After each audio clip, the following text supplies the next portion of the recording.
we met, you were with McConaughey. When he was excited to meet him as I was. I don't really know him, but I was in Austin, and then you and I are DMing, and then lo and behold, you're performing while I'm in Austin. So then I hit you up, and I'm like, I want to come see your show. You're like, great, how many tickets? I'm like, bro, I think it's just me. Like, I was so embarrassed. Then I don't know why, I was like, I'm gonna fucking ask Matthew McConaughey. He lives in Austin, and I invite him to your show. He doesn't know what I'm inviting him to. And it was basically a blind date with McConaughey, but then he was like, where are you staying? You're at the Four Seasons? I'll be there at 7 o'clock, pick you up. I'll be in a white Lincoln Navigator, look for me. So I'm like, now he's picking me up. I come down into the lobby of the Four Seasons, and I walk out, and sure enough, there's a white Lincoln Navigator, and he's outside leaning against the car. He's talking to the valet. He's like, who's coming through here? Okay, we got sorority week coming up. We got the moms here. He's holding court, totally living up to my dream of what he is. We get in the car. We're on the way there. He goes, I'm excited to go here. You know, I designed this arena we're going to. I haven't been. And I'm like,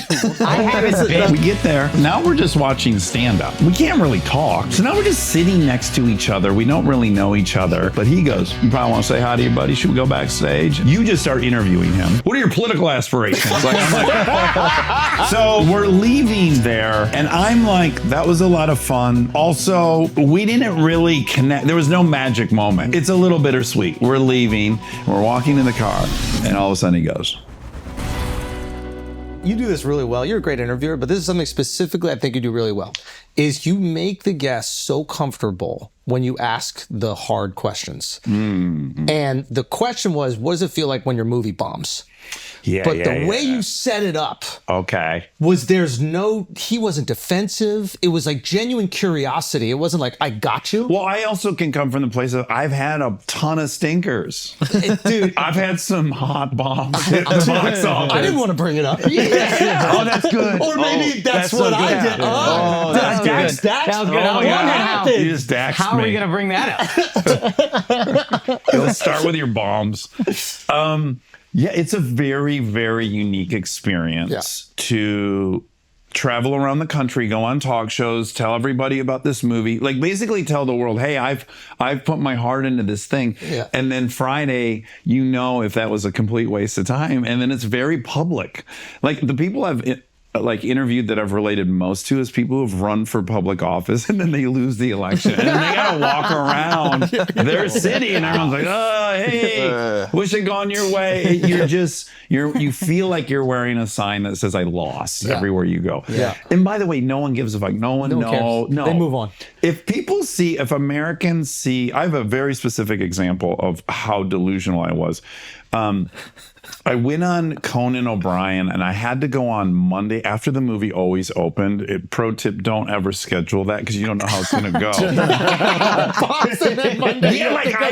the whole weekend. I'm like, oh my God, I'm never going to work again. And then I'm like, and I got to go on Monday and act like this. Everything's great. Which film was this one? For Chips, which I had written and directed. It was years of my life. And so I went on to Conan and I had a shirt printed up that said #1 comedy in America. Oh boy.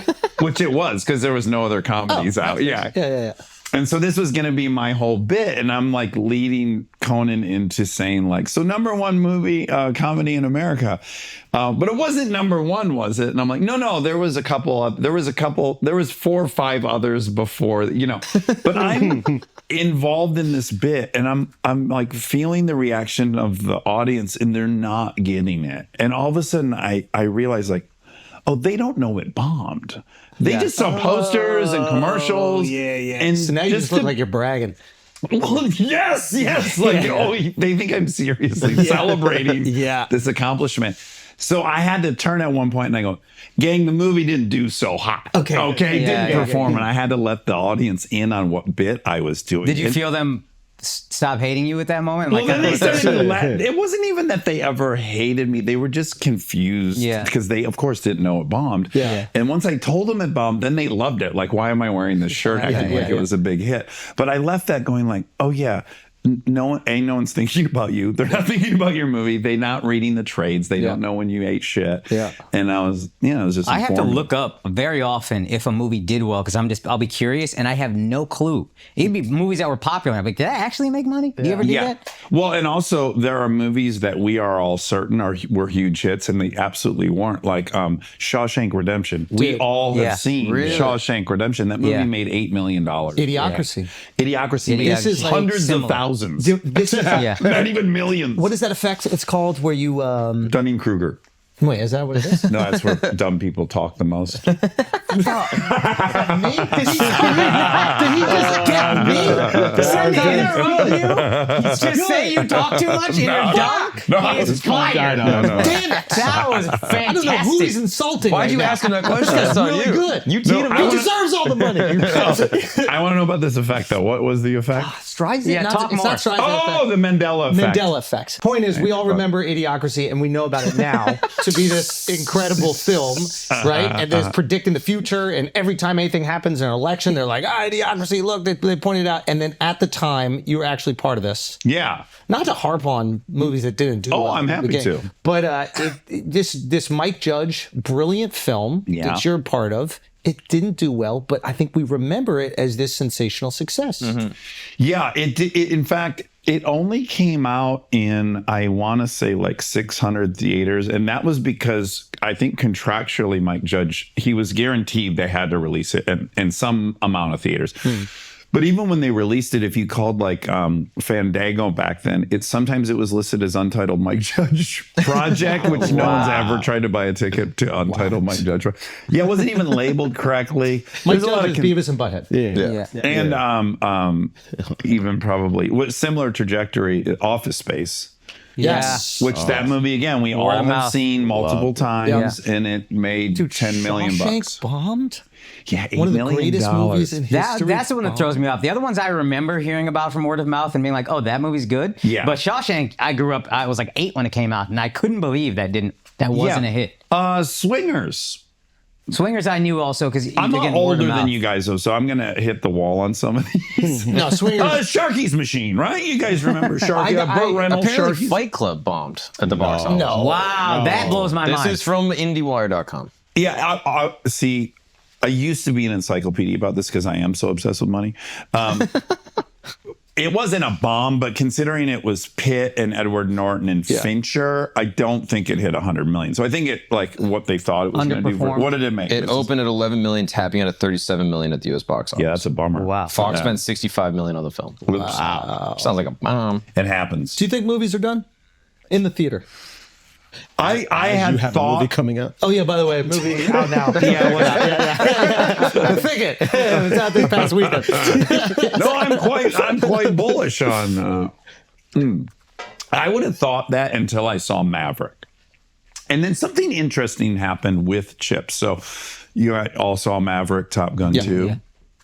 I saw it 3 times at IMAX, and I was like, oh, that's right. We love this. We love having fun. We love action. It's the stuff that maybe shouldn't works so great. Like she leaves the door open. It's open. You're like, get in there, Maverick. Yeah. That movie reminded us so much of how She was fun. naughty when she did that, didn't she? Yeah. That girl wanted. Leave this door open. Yeah. That movie was so fun, and I think reminded everyone of how fun it is to go to a movie that's fantastic. Yeah. That weirdly, Chips, like a month or 2 after that, my best friend was one of the producers on it. He called me. He's like, "You got to go on Netflix. Chips somehow is in the top 10 of movies streaming right now." I'm like, that's so weird. Why is that happening?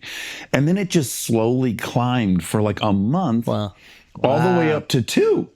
He just kept calling me every day, like, you're not going to believe it. We're at 3. Now, mind you, this is 5 years after the movie came out. Yeah, that's awesome. And my only explanation is like, you saw Maverick, you're like, that's right. I like to fucking party. I want some action. I want comedy. And then all of a sudden, that's what that movie was. And it was sitting right there. So it had a little second life, and I think kind of driven by Maverick. So Maybe your success on the pod. I imagine people are going back and seeing all the things you're in as they get more invested in your life. Yeah, I wonder. I don't know. I don't know if that has an impact. Like, I don't know if you're listening you to this. wrote that movie, directed that movie, Yeah. right? Like, that's if there's a Dax movie I want to watch that Dax drove, that's the one. Well, I do think if you do listen to the podcast and you watch that movie, you'd go, oh, it's all in there. Same, I made another movie called Hit and Run with my wife. Car chase movie. This isn't going to work out. Are you left-handed or right? I'm righty. Are you lefty? I'm left. Yeah. See, if we were eating Do you dinner. want to switch? No, but just this is going to be a thing. Okay, whatever. We'll also, what a boat you have. What size is that? Keep talking. Is that a 13? He's really good. Is that a 13? I'm so buttered up. I know he's going to destroy me. Oh, yeah. Drop the hammer. What was it like How when many your mom inches didn't is your love you? penis? Okay, you win. All right, go. I can't remember what I was saying. Oh, just yes. You did a hit and run on your wife or something. Yeah. Yes, I did. And both ships in Hit and Run have a lot of like emotional chat in them. There's a lot of like, there's addiction, there's like vulnerability, all the shit that I think people that listen to the podcast like is in these action comedies. So I think it is fun if you started maybe on the podcast and did find your way to those movies. But I don't know. Because it's a different genre and medium, I don't know if it transfers. You could answer that as good as anyone. I think IP works still. Mm-hmm. Chips is IP. Yeah. Maverick is IP. But Chips was not the IP we thought it was. That's the big mistake Meaning there's still some nostalgia baked in. There's a curiosity. we thought so. And no. Well, if I learned a single lesson from that movie, it was while we're recruiting, because before you ever release the movie, you have all these test screenings and they just hand out flyers at malls like, come see this movie. Here's the title. You don't know anything about it. And people show up and they watch it. And you have a rate. You know how many flyers you handed out versus how many said yes. And so for Hit and Run, the number was, we had a much higher conversion rate. Chips, we have in a very low conversion rate. And then when they would ask people were like, it's a movie about potato chips? Like it was very literal to them. It's like, I'm not going to see a movie about chips. Your test market had no clue what the we had found IP out was. 90+% of the people had no idea about the TV show Chips. At that point, we should have just changed the movie title to like California Highway Patrol. You would at least known it was a cop movie. Yeah.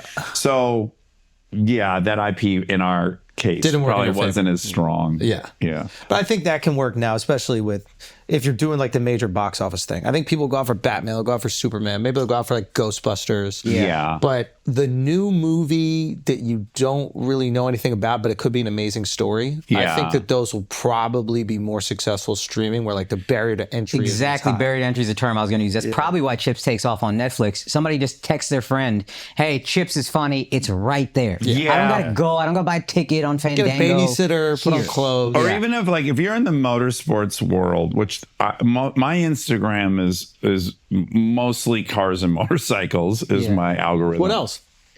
You're in there. Theo Vaughn's in there. I've discovered all these people through just that algorithm, right? Like I fully discovered you on Instagram, seeing out. clips of yours. Zuckerberg, bro. Shout out boy, Instagram. you know what I mean? Now it's just like different recaps on World War II that I never considered.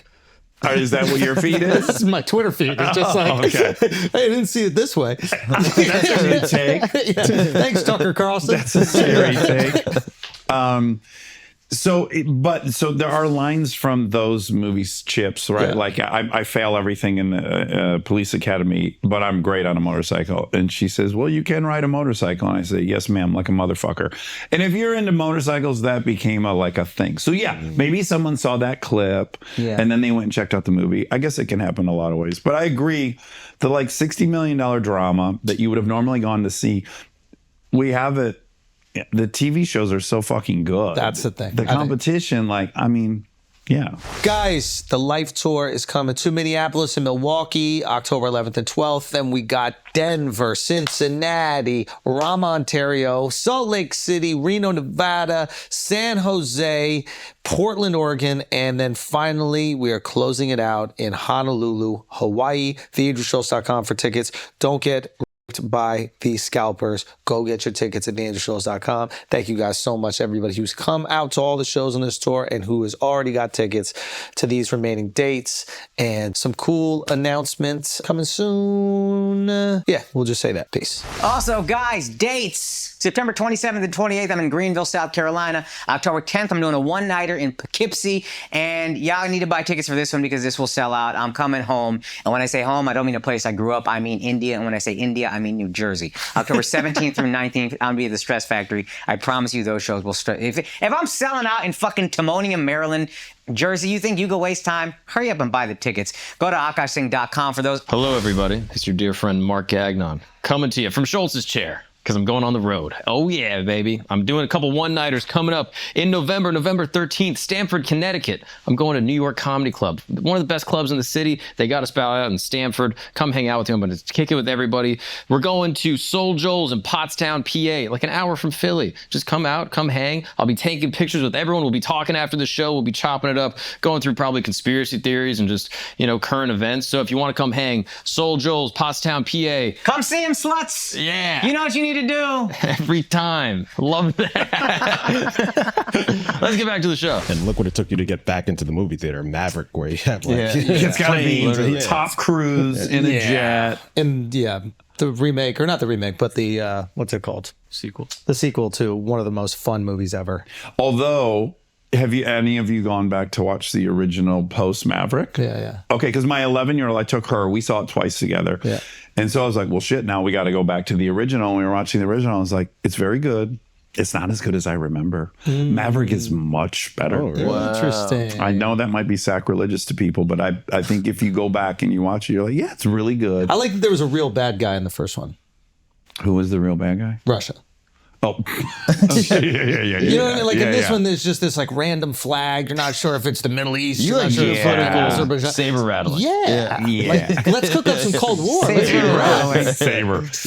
I want people leaving this theater motivated to go to war. Yeah, exactly. That's what this country's missing. Everyone's too anti-war right now. Now, he loves patriotism, bugging and me. you need a boogeyman for patriotism. Get me excited. Yeah. But I'm down with anybody's patriotism. Like I saw Invictus. Oh, that's awesome. What one's that? This is the one about the South African rugby team, starring Matt Damon. Oh, right. And it's Mandela. And Mandela. Yeah. Where he dies in prison? Well, he's in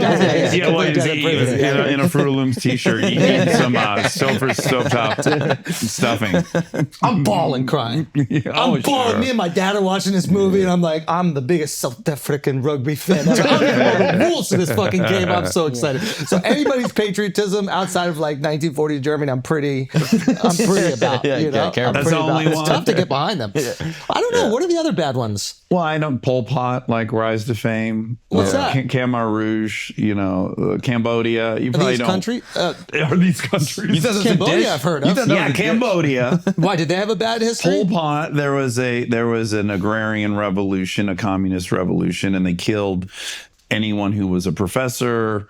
You know, the killing fields is all about that.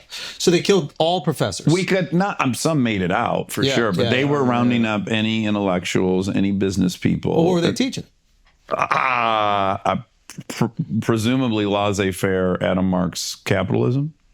Gotta go. Gotta get Gotta go. Yeah, can't. There's no room for Pol Pot and them. Sounds like some Robert Barron bullshit to me. Killing Stalin, you could get behind maybe Stalin. We wouldn't want that one. Oh, yeah. I'm just adding some things to the Nazi Germany. What was Joseph doing? What was he up to? You know? Well, famine. They say that he killed the most amount of people of anyone to ever live on planet Earth. No, that's Leopold. Hit me with that data. Congo, 25 million people. Yeah, that was the most. Stalin's estimates are between like 20 and 60 million. That he personally killed or died under his watch? Because I know that 25 million... Famine. Yeah. Which he caused. He also sent an insane amount of people out to Siberia. He created the Gulag system. He's a bad guy. Yeah, he kind of flies under the radar. Really? Yeah. Lets you know Hitler wasn't that bad. Numbers. You know what I mean? You think about it. Like, takeaway. Speaking. Yeah. There's a single takeaway. Rebrand for Hitler on Twitter right now. It's insanity. I got to stay off Twitter. This is bad, but Stalin's also too handsome when he's young. He had a nice jaw, right? This is a problem. Let's see it. Oh, no, that motherfucker could get it. He created Telegram. I didn't know he ever looked that good, by the way. It's unreal. You Yeah, got he's the gorgeous. Palestinian flag. I mean, this guy. There's no way you created this. He's like a right Timothy now. Chalamet He of really the is. 1930s. Yeah, one of the greatest murderers ever to live. Yeah, gorgeous. Well, some of Okay. these murders are very attractive, like Ted Bundy. Yeah, Yeah. Ted Bundy was kind of a piece. I didn't see it with Ted Bundy, to be honest with you. I see it with Stalin. Yeah, See it with Ted Bundy. I see it with Stalin. I get it. Yeah. You know what I mean? He wasn't your type. Yeah. Ted Bundy down my lane. Who was good in history? Can we go over that? I could be wooed. Who I was guess, good? but, Dax. Oh, we've had a lot of good folks. Like, give me top 3 good. Okay, so just leaders, or we're going Leaders. scientists? No, they have to be leaders because leaders are going to make the decisions. Teddy Roosevelt. Teddy Yeah. took the bullet. Teddy. Sickly boy. Got strong on a ranch. Came back and reinvented himself. Right. Finished the Panama Canal. It was impossible to do. Kind of few people died in that one, right? Thousands of people died. Yeah, like compared to Americans, Stalin, not it Americans. doesn't No, seem yeah. that bad. Yeah, yeah. Those There were- Panamanians. Everyone took a run at that, and everyone quit. And they then just Teddy's couldn't- like, "We're finishing this thing. I don't care how many Americans have to die of yellow fever." Oh, was it Americans that died or the Panamanians? Well, first there was I happen to have read The Path Between Two Seas, the McCullough book about this. Okay. First was the guy who dug the Suez Canal. He was everyone's favorite. He linked the East and Europe, and so So he's the best digger in the world. yes, and like we're going to send him That over is there. tense, dude. Don't use that term again. Digger. Jesus Christ. What happened? I the just, A he's at good the at end, at least. digging. He's good. Oh gosh! What are you scared. doing right I'm now? getting terrified. This is I inoculate myself to your canceling. I wasn't a part of that conversation. I was spraying Nicorette. What you say? Nicorette. Landmines. Okay, go. I thought you were product. giving yourself a Today, bro. breathalyzer. I was like, this guy is about sobriety. Dude. That's crazy. I think the dude was French. Anyways, there was like a corporation that was formed in Europe. Tons of investors. They send the guy over. Everyone drops dead of yellow fever and typhoid fever and all this. They can't do it. The Atlantic and the Pacific are at two different heights. They got to go through all this land in South America. It's a disaster. People die. They pull out. It gets resurrected by someone else. And then ultimately, Teddy Roosevelt was like, we're going to finish this thing. And accomplish that. It's like the most harrowing project maybe we've done. So him. I would do 2 more, but I think Martin I'm Luther taking up King too much Jr.? time. No, who else? More than a leader. Martin Luther King, we like that a lot, Junior. Yeah, but he's not in power. Yeah, I'm talking power, about like yeah. you're in positions of power. Like actual politicians. What about Lincoln? You like Of Lincoln? course, Abe Lincoln. You know, one that doesn't get a lot of credit, and this comes from having read a book about him too, is Ulysses S. Grant. I Grant. heard this. Yeah. I heard history Grant. kind of did him in a disservice. Well, he was an interesting dude because he was at the same time an absolute idiot and a genius. So like he had fallen for every get rich quick scheme. He was like a terrible businessman. He had been great in maybe the Mexican American War or something, and then just had come home and lost a bunch of money, and he was kind of a loser. And then he gets called back up to do this, and he has a great genius for military operations. But I think that the thing we think of Abraham Lincoln, of course, as we should, but really Reformation was like the period that was so untenable. So few people could have kept the country together post-Civil War. And he just did an impossible job of doing that. And yeah, he probably doesn't get enough credit. But then he left the White House and he again became insolvent and owed people money. And he was supported by benefactors. And yeah. What was there no system for like presidents, Like a that public went speaking to serve? circuit? No, like you know how they for NFL players they give you a little something when you're retired. Oh, like the opposite of pension? a Like a signing pension? bonus? A Yeah, a pension. Is there no pension for presidents back then? I don't know if there was back then, because the Civil War was the first time, the North started printing money. We had a first central bank. Like all this is new. So Yeah. I doubt there was I don't even know that they paid presidents. Yeah. I'm not sure. They didn't have security, which is insane. What do you mean they didn't have The Secret Service didn't come about until late in the game. But We they had a ton of presidents were shot before we were like, we should get some, get some guys over there. bros with guns around this person. Interesting. Yeah, 1958 federal law that provides lifetime benefits to former presidents. Way past Grant. Yeah. Yeah. Yeah, 58. But he was like, people did love him though. So he was taken care of by a bunch of people, but he was embarrassed. And Yeah, you got humiliated regularly. most powerful man in the land, and now you're. Yeah. Oh God. But if you want a guy to stand up on a boat while you're shooting at people and they're shooting at you and he's not going to sit down, he's going to keep yelling orders, Grant's your guy. Really? Oh, yeah. What are the stories Never about ducked. Grant that? He just, every time he miraculously avoided getting shot when everyone else on the boat was shot around him, he just was always at the front lines. He was nuts and fearless. At that time, wait a minute. At that time, if you were the head military commander, it was your responsibility to be at the front of the boat? You're not, like, off most to the of them side? weren't. But his unique gift was like he was a guy who led by example, and he convinced the guys around him. He did not have the best strategy, but he had the kind of relentless, I'll go first, follow me.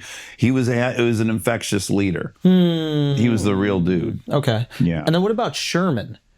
I wish I knew more about Sherman. What, he invaded Africa with tanks? Well, I know just that's total Patton. war. Yeah. Oh. Tecumseh Sherman. This Oh, is I during don't the Civil know. War as well, where he was just like, I'm thinking enough of the this Sherman polite shit. tank. Oh, yeah. I mean, Okay. is that named after him? I don't know. No idea. Anyway, I've exceeded my your knowledge historical knowledge. on the military Civil knowledge. War. Yeah. Are you a Yeah. big history guy? Accidentally, I have this all works backwards from I'm an insomniac, and over the many years of trying to figure out how to fall asleep, what I have figured out is a book on tape for me is ideal, but the book has to be boring enough. Like I tried Keith Richards' autobiography. And you were up for days. Oh my God, yeah. Yes, I was like, I will stay up for the next 6 days until this is done. So for me, these like dense historical books are perfect because I'm pretty interested in it, but then they lose me. The fucking Path Between Two Seas, you guys, it's 1,000 pages of construction and you know, pylons and the bridge, the Brooklyn Bridge book, same thing, McCullough. Yeah. You know, there's chapters and chapters about them being underwater. Is that how you got into that Carlin history podcast? I forget what it's called. Oh my God! Yes, Hardcore history. Yeah, I've heard him talk about that. That motherfucker goes deep. Yeah, He'll do 9-10 hours. Anything. But your retention is pretty impressive. Well, thank you. I credit dyslexia for that. How so?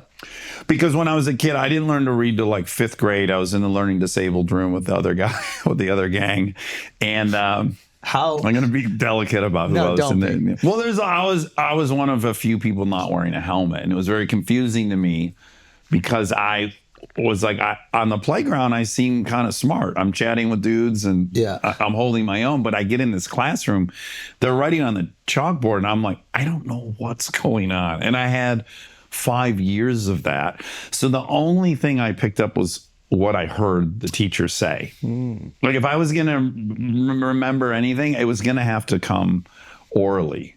And so I think I do have a pretty high retention for things I hear. I've noticed this quality in great interviewers and successful podcasters. Rogan also has incredible retention. He does. Like, read something once or hear something once, and Yeah. it's locked in forever. And I imagine if you're talking to hundreds of people and you need to call on random pieces of information from your life or things you've read or books, Yeah. the more that you can actually call on, the more advantageous it's going to be in those situations. Did you have any learning disability growing up? Probably. Probably. Yeah, You I didn't don't do know. so hot in school? Or how No, did you do? I did Oh like... my God, I learned this about you today that you went to UCSB. Yeah. That seems totally out of the realm of what I would have guessed. Yeah, what'd you guess? Well, I would have thought an East Coast. You're very New York. To Yeah, grew up me. here, born and raised here. Yeah. Parents owned a dance studio. Dance studio. Ooh, you Mom did was a your Googles. ballroom dancer. Well, 3-time U.S. ballroom dance Was she champion. hot? Yeah. Yeah. Did your buddies? She's like a Scottish 11. Okay, so New I know. York. I know. We don't need to say it, Yeah, but yeah. I know what it means. Yeah. You don't need to offend anyone. Yeah. But I feel you. Yeah. I'm from Michigan, so I got to do a lot of transference too. Yeah, when you went to when I'm LA, trying to it's explain different. dudes at home what I'm looking at in California, They don't understand. I got to exchange exceed rate. the 10. Yeah. I got to go above 10. The roads are paved with gold. Yes. It's hard Yeah. to explain. What were we talking about? Oh, your mom. She Yeah. was hot though. Did your buddies? Beautiful. Did my boys want to smash? No, she was older. My mom was like, when I was born, maybe like 35. Nah, some of them still do actually. Yeah. Oh, okay. Because I imagine she's in crazy shape. You still want to? Or? No, he was Absolutely. trying to get after it 100%. Yeah. He's a milkman, and my mom had the milk. Does that mean she was endowed? What do you mean? Well, every mammal has milk, but I'm wondering, did she have big breasts? Oh, Is that- yeah. Okay. Yeah. Ducks. My mom did. My mom does still. Still. And did you hate? I hated going out with my smell of them. Yeah. I'm proud to say I don't know what they smell like, but I did hate when I was like around 9, 10, and I'd go out with my mom. And she'd wear like a tank top. Oh, no. And random dudes, I'd see some other side of random dudes, like they're super helpful, and now they're chatting with my mom. And I remember hating that, like, oh God, look at this fucking bozo. Now he's gonna come over and say something. Did you have that going on with your I had a mom? lot of women flirt with my dad, I think.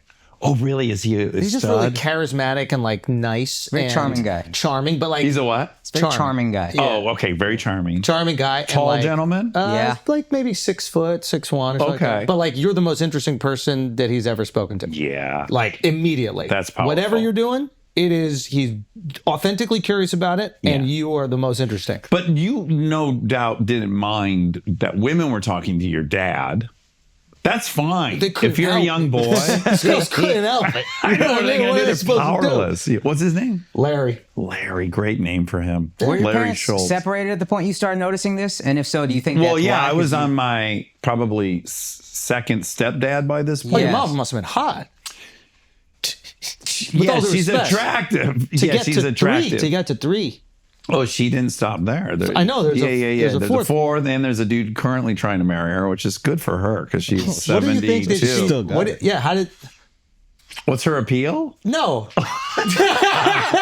What do you think she's so good at? How does she so good at making Well, she's guys a go? very cool woman. She's a fucking gangster. She left my dad, was a single mom, had all these terrible husbands, built a business that was successful, built her own house. She's like attractive and she's smart and she's a phenom, especially, she was 3 months pregnant at her senior prom with my brother. Wow. At 18 in the 70s. Whoa. And so the expectations for her versus what she went and did, she's like a very impressive human being. So I get why guys have fallen in love with her, but I also think she suffered from something I see endlessly with like the very famous women I interview, which is like fucking good luck. I feel terrible for them. There's dudes are attracted to this shiny, incredible thing. And then the second they're with that incredible, shiny thing, they're threatened by it and they want to destroy it. And so like, whereas a dude gets famous and rich and his options just go like this. Oh, women. For women, it just goes like this, like, I hope you find a dude that's confident enough to let you be shiny and be the breadwinner and not be an asshole and try to destroy you. Yeah. And I think my mother on her own level suffered from that. I think guys were like, oh my God, this woman's a fucking Yeah, I think baller. men's self-worth is so much in career success. It's like, I think if a woman was with a guy that was considered more beautiful than her, it would really fuck with her because her self-worth is often put in, in looks. You know what I mean? Well, I think it just kind of operates like that. Like if my wife was making tons more money than me, I would feel a little threatened because I'd buy into that traditional model of what a man is supposed to I had that for sure. So my wife, for many years, made a lot more money than me. And I That's why think you're really I'm pretty. overcompensating I now. grew up with a very powerful woman. But now what's it like? Yeah. Everything's now fine. what's it like in the Everything's house? fine now. But the point is, Breadwinner over here. I'll tell you what happened though. I do think of myself like I was raised by a single woman. Do you forward her the articles? I will tell you the real on this. I'll tell you the real on this.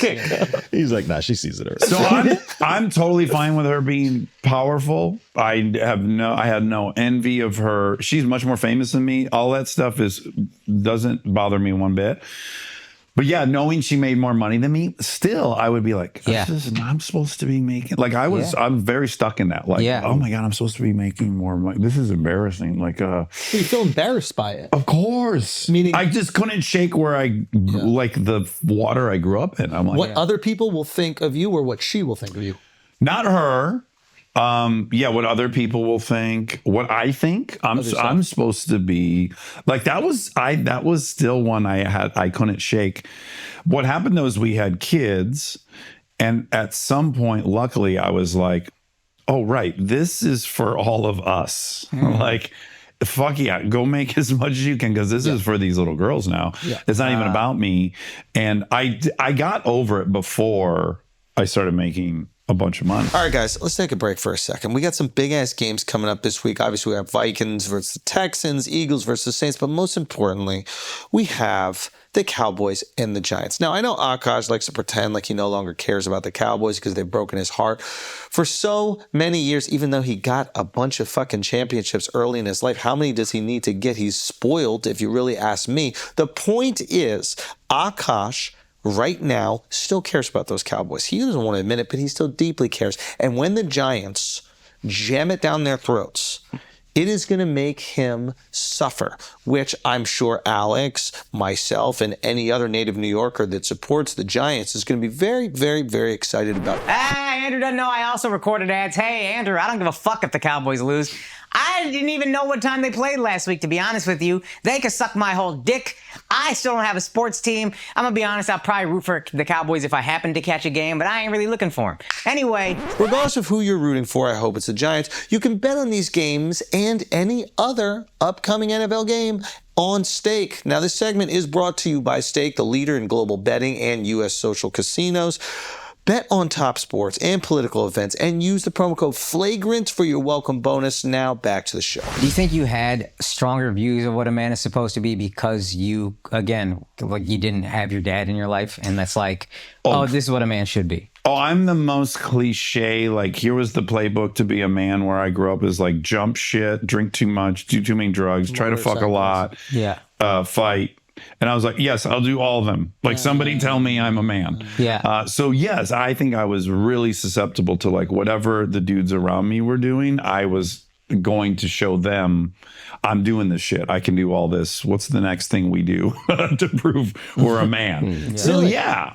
I think it, you know. Because you didn't feel masculine or because. Well, because I didn't have a dad at home going, like, Tiger, you were great today. You're you're en route to me. You know, I'm proud of you, and you're. And I know it's modeling of another man for me. It's a lack of modeling. Yeah, I got a couple of stepdads in the mix where it's like I certainly wasn't going to try to be what they were all about. Yeah. I had an older brother. He was 5 years older than me. He was helpful. I did virtually anything he did. Right. He saved my life in sixth grade. He's like, listen, you're getting you're shaving your sides. You're going to get bangs. You're wearing skater clothes. Go. Gave me a full makeover. Yeah. And it worked. Yeah. Then I got to junior high and I was like, okay, I got this. This is working now. Yeah. Yeah. So I had him. But yeah, I was just really quick to do anything that I thought was what you were supposed to do to be a man. What was the dumbest one you did? Oh my God, look at my hands. I'm like missing knuckles. I got fucking metal in my, you know. You were fighting. I'm an addict. Yeah, fighting, a full-blown addict. You know, crashing motorcycles, you know. What's your best win in a fight? Was there a there is David and Goliath there is a best. This is the worst one, guys tell fight stories, but I'm going to do it. My wife's like, this is so unattractive. I'm like, I know. But I'll just say the one that I like the most, which is I, after high school, lived in downtown Detroit with 3 dudes. Okay. And then I had moved to California. And in my absence, I kept hearing about this dude, Reggie, who was hanging around the apartment building a lot. And they were hanging out with Reggie and everything was cool. And they had watched Reggie knock a few dudes out along the way. So the legend was kind of brewing about Reggie. Well, then Reggie stole Ife's bike from upstairs. That was like strike number 1. Then Reggie stole my friend Aaron's wallet out of the apartment. He started stealing a lot of shit. So I came home for Christmas. And so all my friends are gathered at this old apartment. And fucking Reggie walks through the door. And I'm like, I got to tell this dude he can't be here anymore. And none of the other guys are going to tell him. And it's funny because it was a round table just like this. I'm sitting on the couch. He walks through the door. I step over this round table and I walk up and I go, Reggie, you can't be in here. And he goes, I can't be in here. And I go, no, man, you got to go. And as I'm saying, no, man, you got to go, he fucking caught me. Yeah.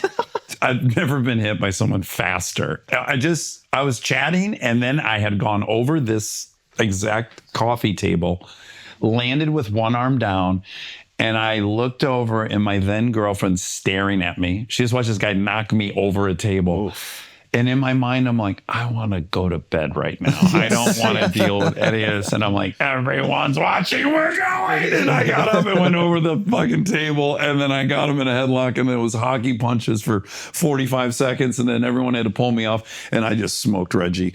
And it was a real moment for me when my girlfriend was staring at me like, how are you going to play this? And my best friend's over here. And I think that I only like that one because I did not want to go back at Reggie. Did Reggie ever want some revenge? Was there... No. He got what is even crazier. The element of the story that's even crazier is that all happens. He gets thrown out. Now, my best friend since I was 11, still my best friend. We are fucking. He's the love of my life. Like we are as close as two people. Two daughters and a wife. He was first though. He kind of lost his shit after that. Mind you, we're all hammered. Yeah. And he was like, I can't fucking believe I let Reggie do that. And he came unglued. And then Reggie was hanging out downstairs like an hour later. And then Aaron went downstairs. And then there was a round 2 with Reggie and Aaron that I had to break up. And it got a little scary. Oh, really? Yeah. Because he was fighting from a broken heart at that point. It gave him the courage. Like he had somehow let me down. It was a dangerous place to be. Yeah. On the other side of Aaron and that sitch. You know, so that's one. That's maybe the other You one. know, Did you what's keep funny your fighting is record? he still has that thing. I heard at the end of a pod, you'll do the little recap. He got into it with some guy on a plane. Guy was being a dickhead, I think. And then what did you say to him? He said, tell the story, because I thought it was awesome that you're kind of like Hollywood elite. So for you to say this to a guy on a plane, pre-TRT, as far as I know, was pretty crazy. It wasn't if you're talking about the thing that just happened, it wasn't. This is like a couple years ago. You call the guy a fucking pussy is basically. Oh. Yeah. On You an said airplane? you're not. You said what? On an airplane? He said something like, "You're not going to do anything about it because you're a fucking pussy." And then I think Monica, your co-host, had to Poor break it up. Monica's been in this situation a few times. My wife has been in this situation a few times. It's definitely a side of myself I really have tried to, and have for the most part gotten back in the cage, the closet. My trigger is bullies. Can't stand bullies. If I'm witnessing someone Reggie. bullying someone else, I just got to get in the mix. Yeah. And I don't know if I'm remembering that one, but this just happened. This was more potentially career suicide, which is Amazon, who owns Wondery, who my new deal is with. Yeah. They had asked me, would you come? Well, Amazon asked me, would you come down to South by and do the panel for Roadhouse? Yep. And so I was like, yes, if I can interview Connor, which he's hard to get to. Huge. Yep. So I kind of brokered this whole thing. We do the panel. That's its own very interesting experience because Connor's pretty hammered on stage. And I'm in that position of like, I want to make jokes for the audience and I don't want to get fucking killed real time by Conor McGregor. So I go with the high wire act of like kind of doing comedy and kind of there's an assassin next to you. I'm like, Janine, I'm going to ask you this question. Connor's going to answer, though, as we know. Yeah. And I'm like, oh, is that too much? Checking in. Yeah. Emotional management. I had done that panel, and then we're flying out. Monica and I are in first class, and the guy in front of us, it starts with his bags in front of his feet.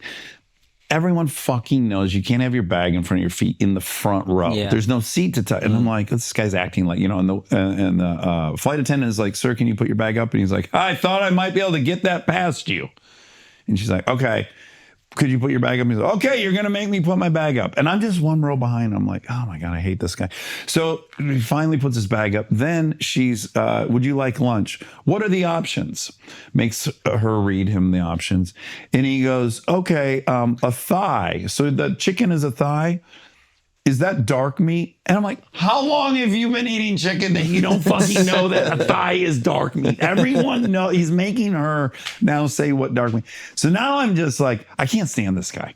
None of this sounds that crazy. Am I wrong? No, the bag thing is a problem. Yeah. Bag thing. And you got to hear how he was Asking the talking food to options her. is pretty normal. Nah, Sure, but then she you're goes, okay, we have already a chicken thigh. Yeah. Oh, you have a chicken thigh. Yeah. Is that white meat or dark meat? It's a little... Give you your fucking, or do you want chicken or pasta? Yeah. Let her do the rest of it. Yeah. And then I get up to go to the bathroom and he is just at his seat and I stand up and clearly I need to go past him to get to the bathroom. And now he's just not getting over. Right. So now at some point I'm like, yeah, I'm just going to walk right through him. So I just kind of walk right through him and I bump him with my shoulder. Dax. He now knows that I don't like him. I think that's clear. Yeah. I come back from the bathroom and now when I sit down, he is turned and he's staring at me through the little divide between the chairs. And he's looking at me smiling and I just stare at him like just staring. And he goes, "You were great in that panel last night." And I went, oh fuck, this guy's like high up at Amazon. Why would he have been at this screening? Oh my God, I'm fucked. And then Monica's like immediately like, oh my God, this guy's probably high up at Amazon. And so now I'm a little panicked because I've been a real dick to him. And then he turns around and he opens his computer. And by luck, when he opened his computer, I could see his name. Like on the lock screen, it said his full name. I quickly wrote it on my phone. And then I looked it up. Thank God, he was just a lawyer. He was a lawyer of one of the actors in the movie. Yeah. And of course he was a lawyer. Yeah. So I don't think that's the story, but that was the most recent one where Monica's like, you don't have to police everyone. Acting like an asshole in public. When's the last fight you got into? Oh. Like real big fight was probably 15 years ago. Someone a guy threw a huge drink at the windshield of my car while Kristen and I were driving somewhere. And we were really dressed up. And then that was unacceptable. He's famous at this point. It's 2009. Like he's the guy was screaming, "I'm going to sue you," as I went back to the car. Like it was very clear what had happened. I got wipers could have took care of you. I thought the windshield. I actually thought the windshield had shattered. Oh, okay. It was just all the ice. Yeah, but it was one of those situations. The guy's crossing the street in front of Chateau Marmont, and if you've been to LA, there's no crosswalk there. It's like a twist in Sunset. And we're coming down the road and my lane is dead empty. And the guy starts walking across. Everything's fine. He's going to have plenty of time. But then he senses I'm not slowing down, which I don't need to. He's got plenty of time. So then he kind of steps back out into the road and is like this, like I should be stopping. He's not in a crosswalk, whatever. So I don't slow down. I just kind of go around. As I go around, he chucked this huge drink at the windshield. And I thought the windshield shattered. So then it was just emergency brake was up and I was exiting the vehicle before it stopped. And then it was in front of a newsstand. There was like a ton of people watching. They missed the whole drinks. They just look up and I'm beating this guy up on the sidewalk out of nowhere. And then he's screaming, "I'm going to sue you," as I go back to the car. And basically all this behavior mostly ended because Kristen said the most profound thing to me, which is like, "Let it go." No, that would have never worked. Let it go. Let it go. That's not her song. She's on. It's pretty good. It's a good reference. Yeah. You nailed it. That's a 10. No, she said. She goes. You think that people that you love feel safe because you'll protect them. Like, that's what you think is happening, right? And I said, yeah. Like, you see your mom get beat up. You see these things. And like, yeah, my job is to, whoever I love, I'm going to protect. And she said, I feel much more scared around you than I feel safe. Wow. I feel like anything can happen. And I don't like that. Whoa. And I was like, ooh, that's bad. That's not what I wanted to hear. That's not what I thought. Yeah. It's the opposite of what I thought I was providing. And I really had to go like, oh, this whole thing, this story you have that people love this about you, that you'll stick up for them, just makes them feel scared all the time. And I was like, I gotta end this. So there's been like some mild dust ups, but also the police were involved in that one. And I really did think I was going to get sued for a bunch of money. And then luckily what he had done was a felony and what I had done was a misdemeanor, luckily. So just wow. Yeah, don't throw shit at moving cars in California. That's a no-go. Yeah. If someone does throw something at your car, you can beat the shit out of them and get away with it. And that'll be a misdemeanor. It's a free pass. So don't throw shit at cars, but definitely respond with violence. Yeah, exactly. Exactly. Are you guys the only ones of your friends that are still married? No. We have a bunch of friends that are still married. Or your Are in you front the of most the camera friends? Put it that way. Yeah. Your I want to know what your famous fantasy is. Just be honest with me of what that is for me. friends. Like, Do you think I'm like we're hanging out with a ton of celebrities and You and Brangelina and whoever William Dafoe's dragging. now I'd kill to hang out with whoever Willem Dafoe's when we thing. met, you were with McConaughey. Well, that was a rare and exciting one-off For both of us. for all of us. I would hope. Yeah, Were yeah, you as yeah. excited to meet him as I was? He's the just best. great. Oh my God. So I had him on the show twice. I had also met him one time at a camping event, but briefly. I don't really know him, but I was in Austin. I was there for work and then I had a few days off. And then you and I are DMing and I decide, well, I'm going to see where he's playing because you had just done LA and I had missed it and I felt bad. And then lo and behold, you're performing in Austin, you. While I'm in Austin. Yeah. So then I hit you up and I'm like, oh my God, I'm going to be in Austin. I want to come see your show. You're like, great. How many tickets? I'm like, bro, I think it's just me. Like, I was so embarrassed to go, like, I think I'm going to be solo at your show. But then I don't know why I was like, I'm going to fucking ask Matthew McConaughey. He lives in Austin. Yeah. We got along great on the podcast. Yeah.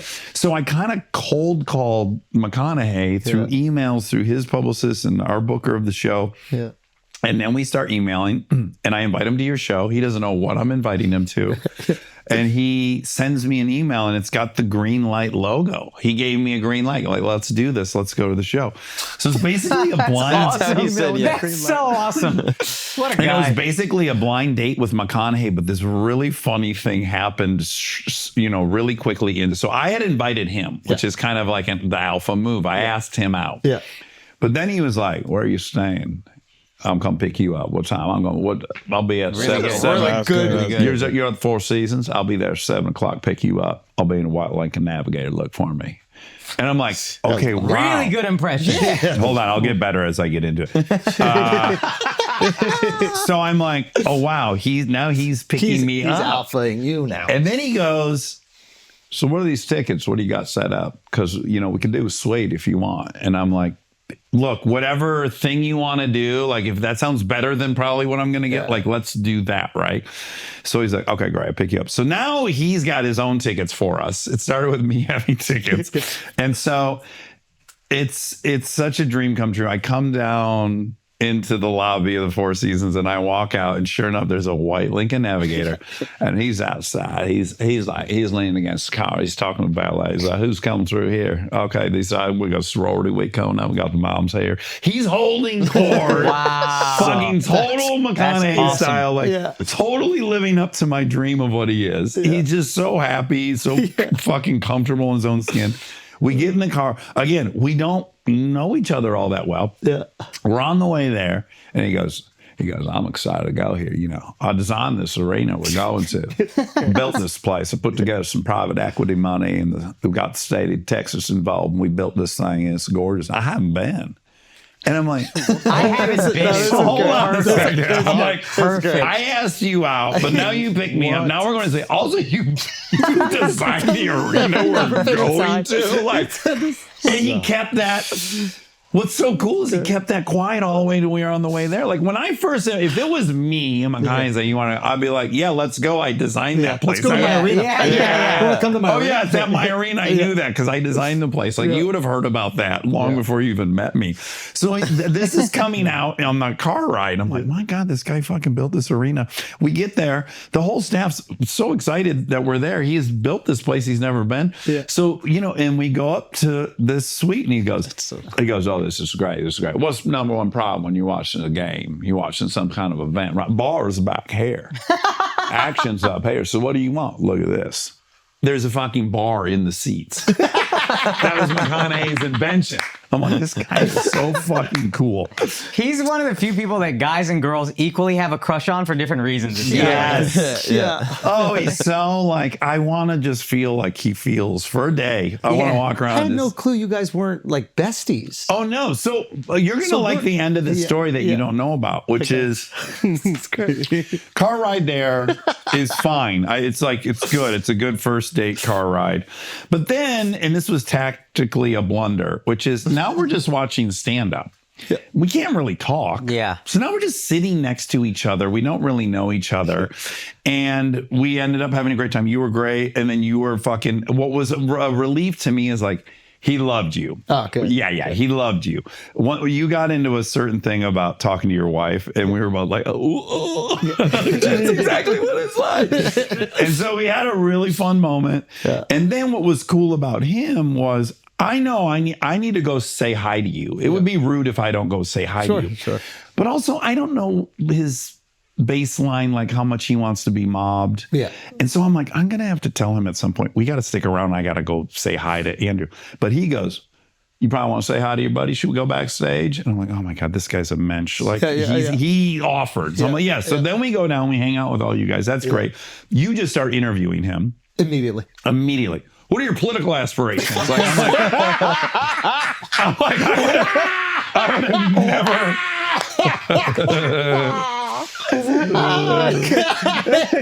That is exactly what happened. Yeah, right. That is exactly. All of a sudden, he's like got him talking about his political aspirations. I'm like, I would have never asked that on a first date, but now I'm learning this because Schultz I'm so went bad right. at small talk tactics. I'm so painfully No, I bad was at actually it. thinking, honest to God. So I have to ask the questions I'm really curious about because then it comes across more authentic and pure to me. And you are super curious if he'll run for office.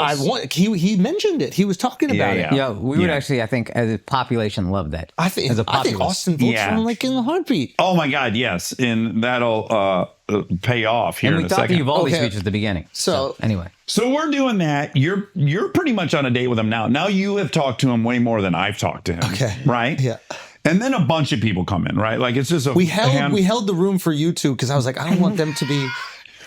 I'm thinking I'm protecting you guys. I'm like, okay, let's just hang for a little bit. I don't want people to come in and then you don't want him to have to take 55 I don't photographs. have to take 55 photographs. Whether that was an issue or not, who knows? But once a bunch of people got in there, I thought, well, he was so cool. He came, he hung for a while. He answered all your questions. Yeah, all of them. I was grilling him. Yeah, he was in the hot seat. 1987. Is this legend or is this real? You were like Larry King all of a sudden. I love it. So we're leaving there, and I'm like, that was a lot of fun. Also, we didn't really connect. There was no magic moment. We didn't like get into a good groove of a conversation. So I'm like, it's a little bittersweet. We're leaving. We're walking in the car. And all of a sudden he goes, you want to go to Stag? And I go, fuck yes. Let's get all the steaks. Let's get so many steaks. Also, there's nothing I'd like to do more than eat a fucking steak. McConaughey. He ate a steak and I'm Yeah, he didn't say like, are you hungry? Or it was like, we could eat if you're up for a steak. Yeah. So I was like, you want to go steak? And I'm like, yes, let's fucking get a steak. So we get in the car. It's like, Domingo, where should we go to get a steak? What's the best place right now? I forget the name of the place. It is phenomenal. And Domingo's like, well, you got to go here. They close at 10:30, whatever it was. We had 5 minutes. He goes, oh man, let's see if he starts calling. And I go, I think we'll probably be fine. If you show up here. Sure enough, we walk in, the host almost goes into like anaphylactic shock. He is being with McConaughey and Austin's like being with Mickey Mouse in Disneyland. He is their Mickey Mouse, right? So they're all so excited he's there. It's fun to watch. And he's like, can we still eat? And she's like, oh yeah, anywhere you want to sit. He's like, oh God, let's sit back there. We're walking. He goes, man, you like ribeye? I go, yeah, I love ribeye. It's my favorite. He goes, good. You like skirt steak? I go, yeah, I like skirt steak. He goes, good. Good. You like, what was the vegetable? He goes, you like salad? I'm like, yeah, I love salad. He goes, great. So he's just ordered for us.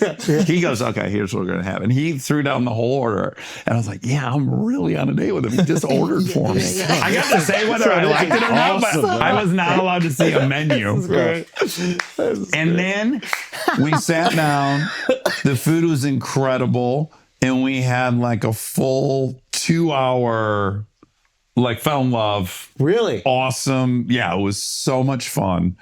And yeah, it was kind of a perfect night. If you get a chance, go on a date with Matthew McConaughey in Austin. All right, guys, here's the deal. We are going to do a Sober October challenge. That will be very easy for me, but here's the hard part. We are going to compete to see who gets the best sleep for the month of October. What's insane, I've never been drunk in my life, and I sleep like dog shit. But I'm going to try to improve my sleep hygiene, stay off my phone, etc., etc., and I'm going to try to win this competition. And right now, before Sober October, that's a perfect time to give Whoop a try. Obviously, the whole Flagrant team is going to do it. They're all going to either give up booze or booze and, well, still probably beat me. But anyway, you should see what kind of improvements you can make in your health for yourself. So join the challenge. Sign up for a 1-month free trial, guys. You have nothing to lose. 1 month for free at join.whoop.com/flagrant. Now let's get back to the show. All right, guys, let's take a break for a second. At this point, I'm sure you're aware that sleep is the most important thing in your life. Your mood, your longevity, benefits you get from exercise, everything, your recovery, it's all based on sleep. How are we going to maximize our sleep? I'm sure you've heard of aight sleep, okay? If you haven't heard about aight sleep, it is revolutionary sleep technology. It is called the Pod, and what is brilliant about this is they actually sell mattresses. What I think is really smart about this one is that they can sell essentially a fitted sheet that has all of the technology that aight has developed to help track your sleep, help improve your sleep by adjusting the heat and the coolness of the bed that you are sleeping on. But what is great about this is most people don't want to leave their mattress. They like their mattress. They spend a lot of time buying their mattress. So they're not immediately going to jump on board with this aight sleep mattress because they don't know if it's going to be comfortable. Well, when you have that fitted sheet, you have solved all the problems. And if you are really, really into aight and you want to take it to, up a notch or two, then you can even get their mattress. But what I would recommend, at least in the beginning, if you're not in the market for a new mattress, is you check out the Pod 4 Ultra. Okay, it cools, it heats, and now it even elevates automatically. It's also clinically proven to give you up to 1 hour more sleep. Think about that, 1 hour more of quality sleep. That is unbelievable. And there is also now an adjustable base that fits between your mattress and the bed frame to add reading and sleeping positions for the best unwinding experience. And if you snore, the Pod can even detect your snoring, automatically lift your head by a few degrees to improve airflow and stop you or your partner's snoring. That is absolutely unbelievable. Now you don't have to wake up your partner. You're going to have the brilliant aight sleep do it for you. So Pod 4 Ultra, it's got imperceptible sensors to track your sleep time, sleep phases, HRV, and heart rate with 99% tracking accuracy, okay? This is going to do it all for you while you're sleeping on it. You don't need to sleep with something on your body. Just add the Pod 4 Ultra easily to any bed. So right now, here's the new offer, okay? You head to aight sleep, that is EIGHT sleep.com/flagrant. Use the code flagrant to get $350 off Pod 4 Ultra. That is aight-sleep.com/flagrant. Use the code flagrant to get $350 off Pod 4 Ultra. aight sleep currently ships to the United States, Canada, United Kingdom, Europe, and Australia. You get a second date, or? So what then paralleled this perfectly was then I also had Woody Harrelson on the show. And he and I got along really well too. And I had both their emails. So I sent the two of them an email saying, you guys are fucked. I'm joining this. I am joining this. Woody's awesome. Whether you like it or not. And they were both very receptive to it. So hopefully they'll be unrelated. I think Woody's maybe the most underrated actor in Hollywood in my entire lifetime. He is so fucking good. Comedy and so drama, different. It's hard to do both at that level. And he's the original Walton Goggins. Do you guys like Walton Goggins? He's my new obsession. Who's Walton Goggins? Righteous Gemstones, he's Uncle Baby Billy. And then Fallout, he's the noseless cowboy. He's phenomenal in Fallout. He's phenomenal. He's also even, and I say this as someone who worships Danny McBride, he's even funnier than Danny McBride on Righteous Gemstones. Okay. He was also in Vice Principals with Danny. I always hear about this show. To watch. Yeah. He's at the same time the best dramatic and best comedian alive right now. That Fallout show is phenomenal. And look at him. Yeah, he's so fucking interesting looking. Yeah. The Mask. The Mask. Remember? I do. Maybe he'll tackle that. Also, I follow him on Instagram, and he's always like, I can't pull off a flowy button up.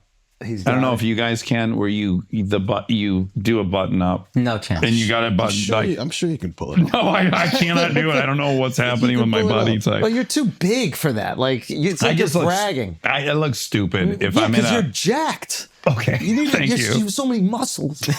Dude, your body is so sculpted and beautiful. Oh my God, tell me more about I'm that. just saying. What's your there's no favorite way part of it my could body? contain More probably subtle. chest. More subtle. Yeah, but the thighs are pretty good too. Well, listen, I Too was direct when you flirt. Oh, sorry. It's Okay, great. I gotta get better at that. What are your political aspirations? I didn't. Did I open with that? Yes. It was pretty I would quick. do that. It was a Oh, couple of God. it was a couple softballs. Then announce your candidacy What is- here what live you on do the The ice. You broke Okay. the ice for their date. Oh yeah, maybe I did do that. It was great because, So- again, I had all this anxiety about like how he's going to do in this situation. Again, I don't know what his comfort level is.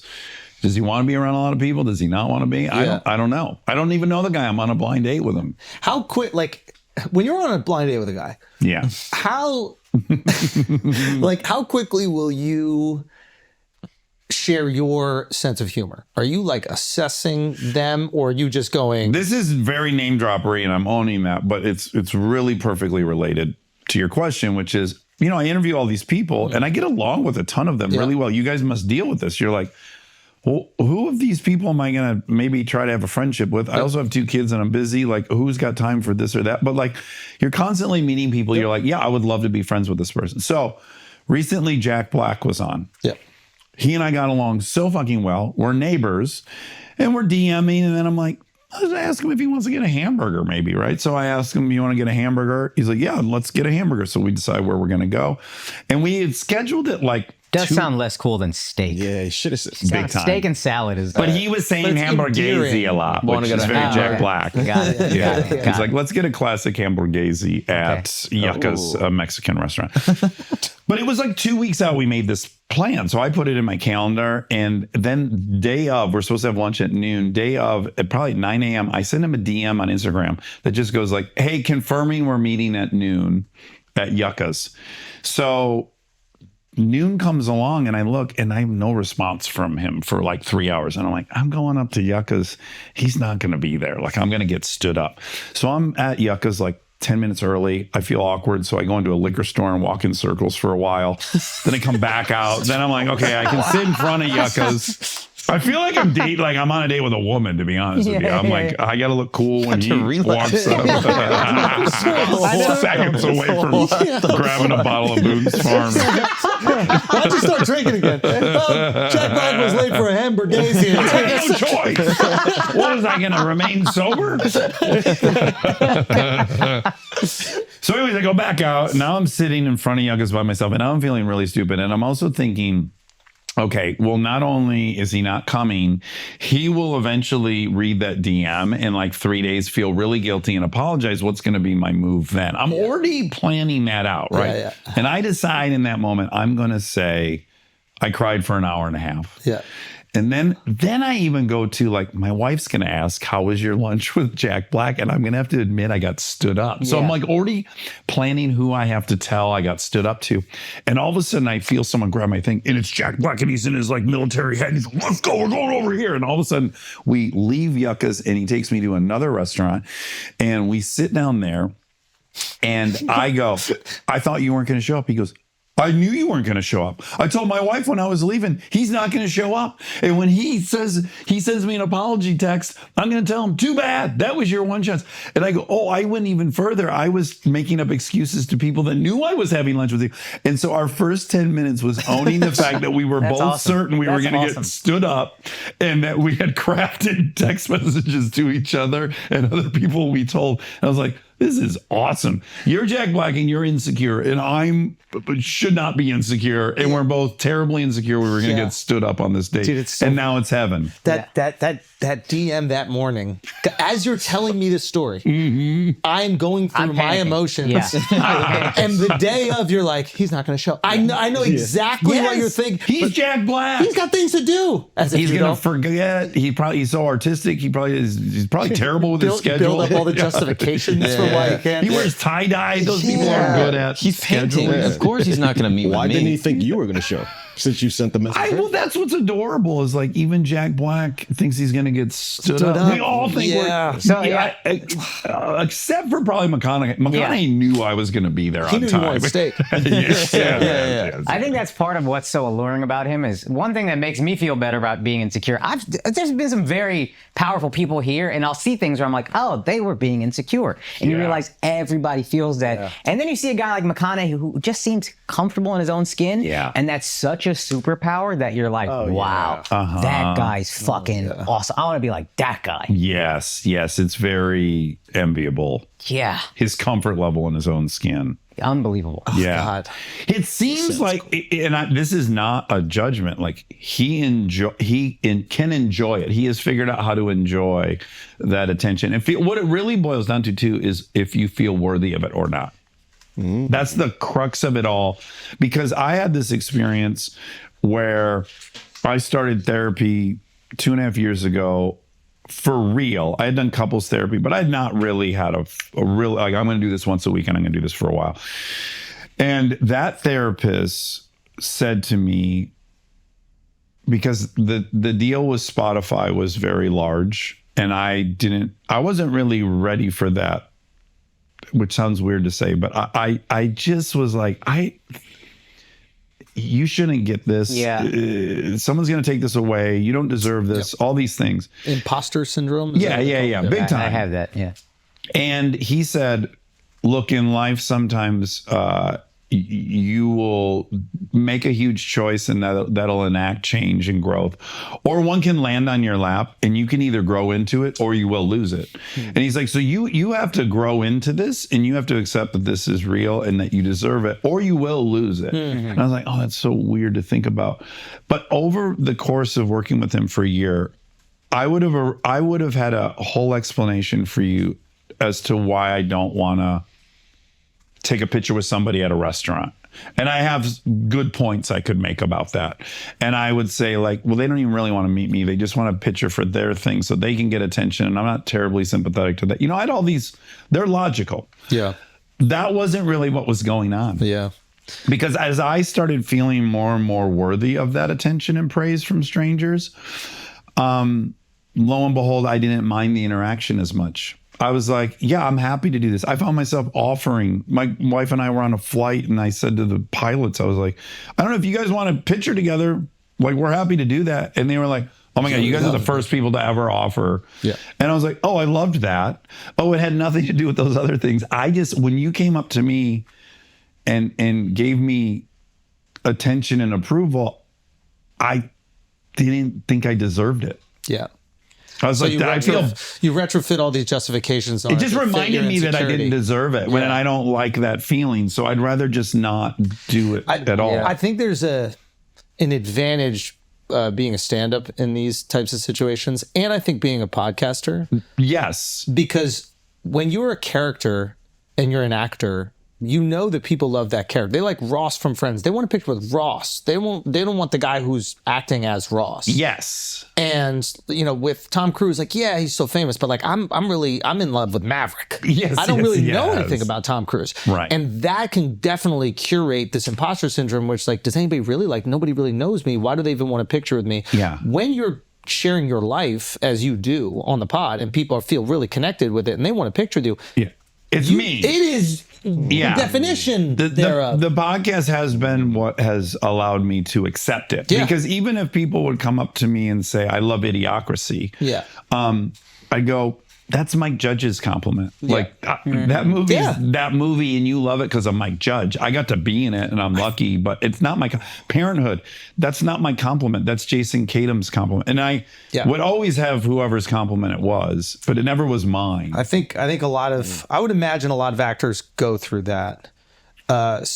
Specifically because they understand what it is to like write and direct a movie and how different that is to act in a movie.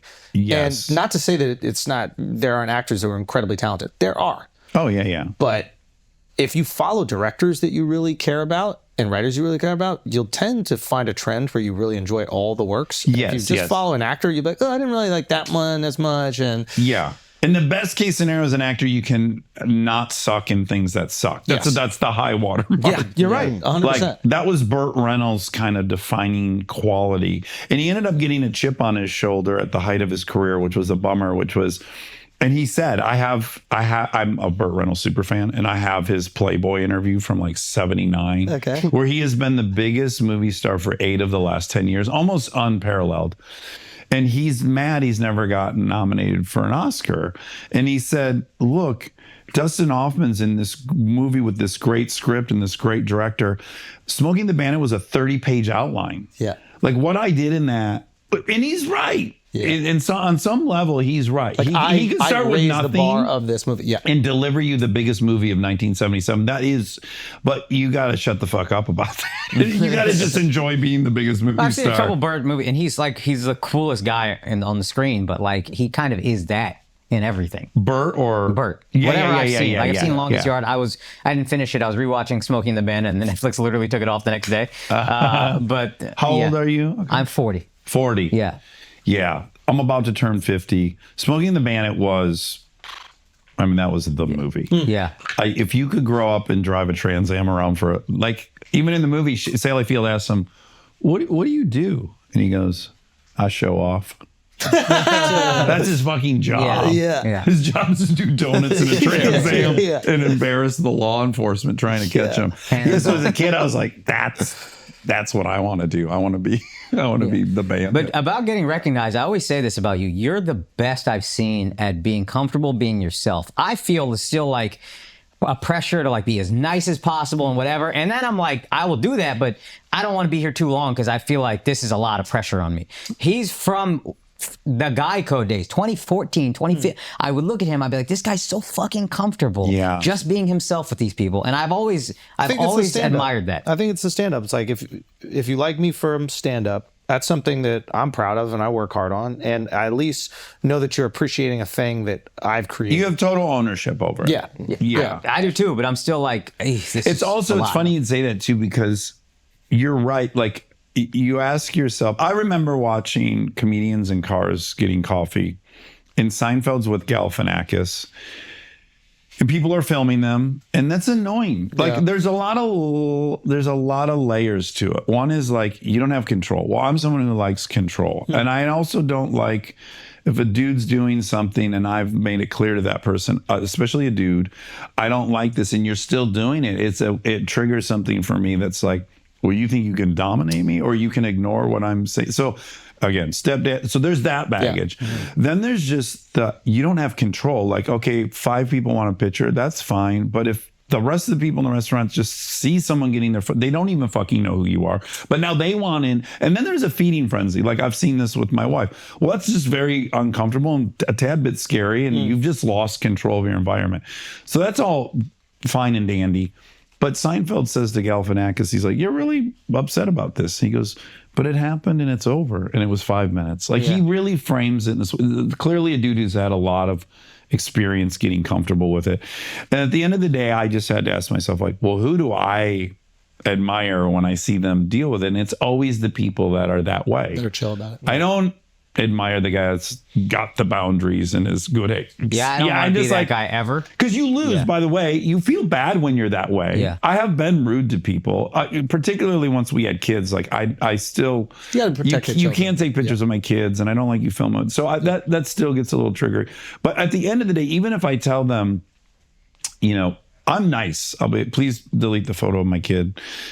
But then I just feel bad afterwards. Like I feel bad, they feel bad, everyone feels bad. The whole thing was a loss for everybody.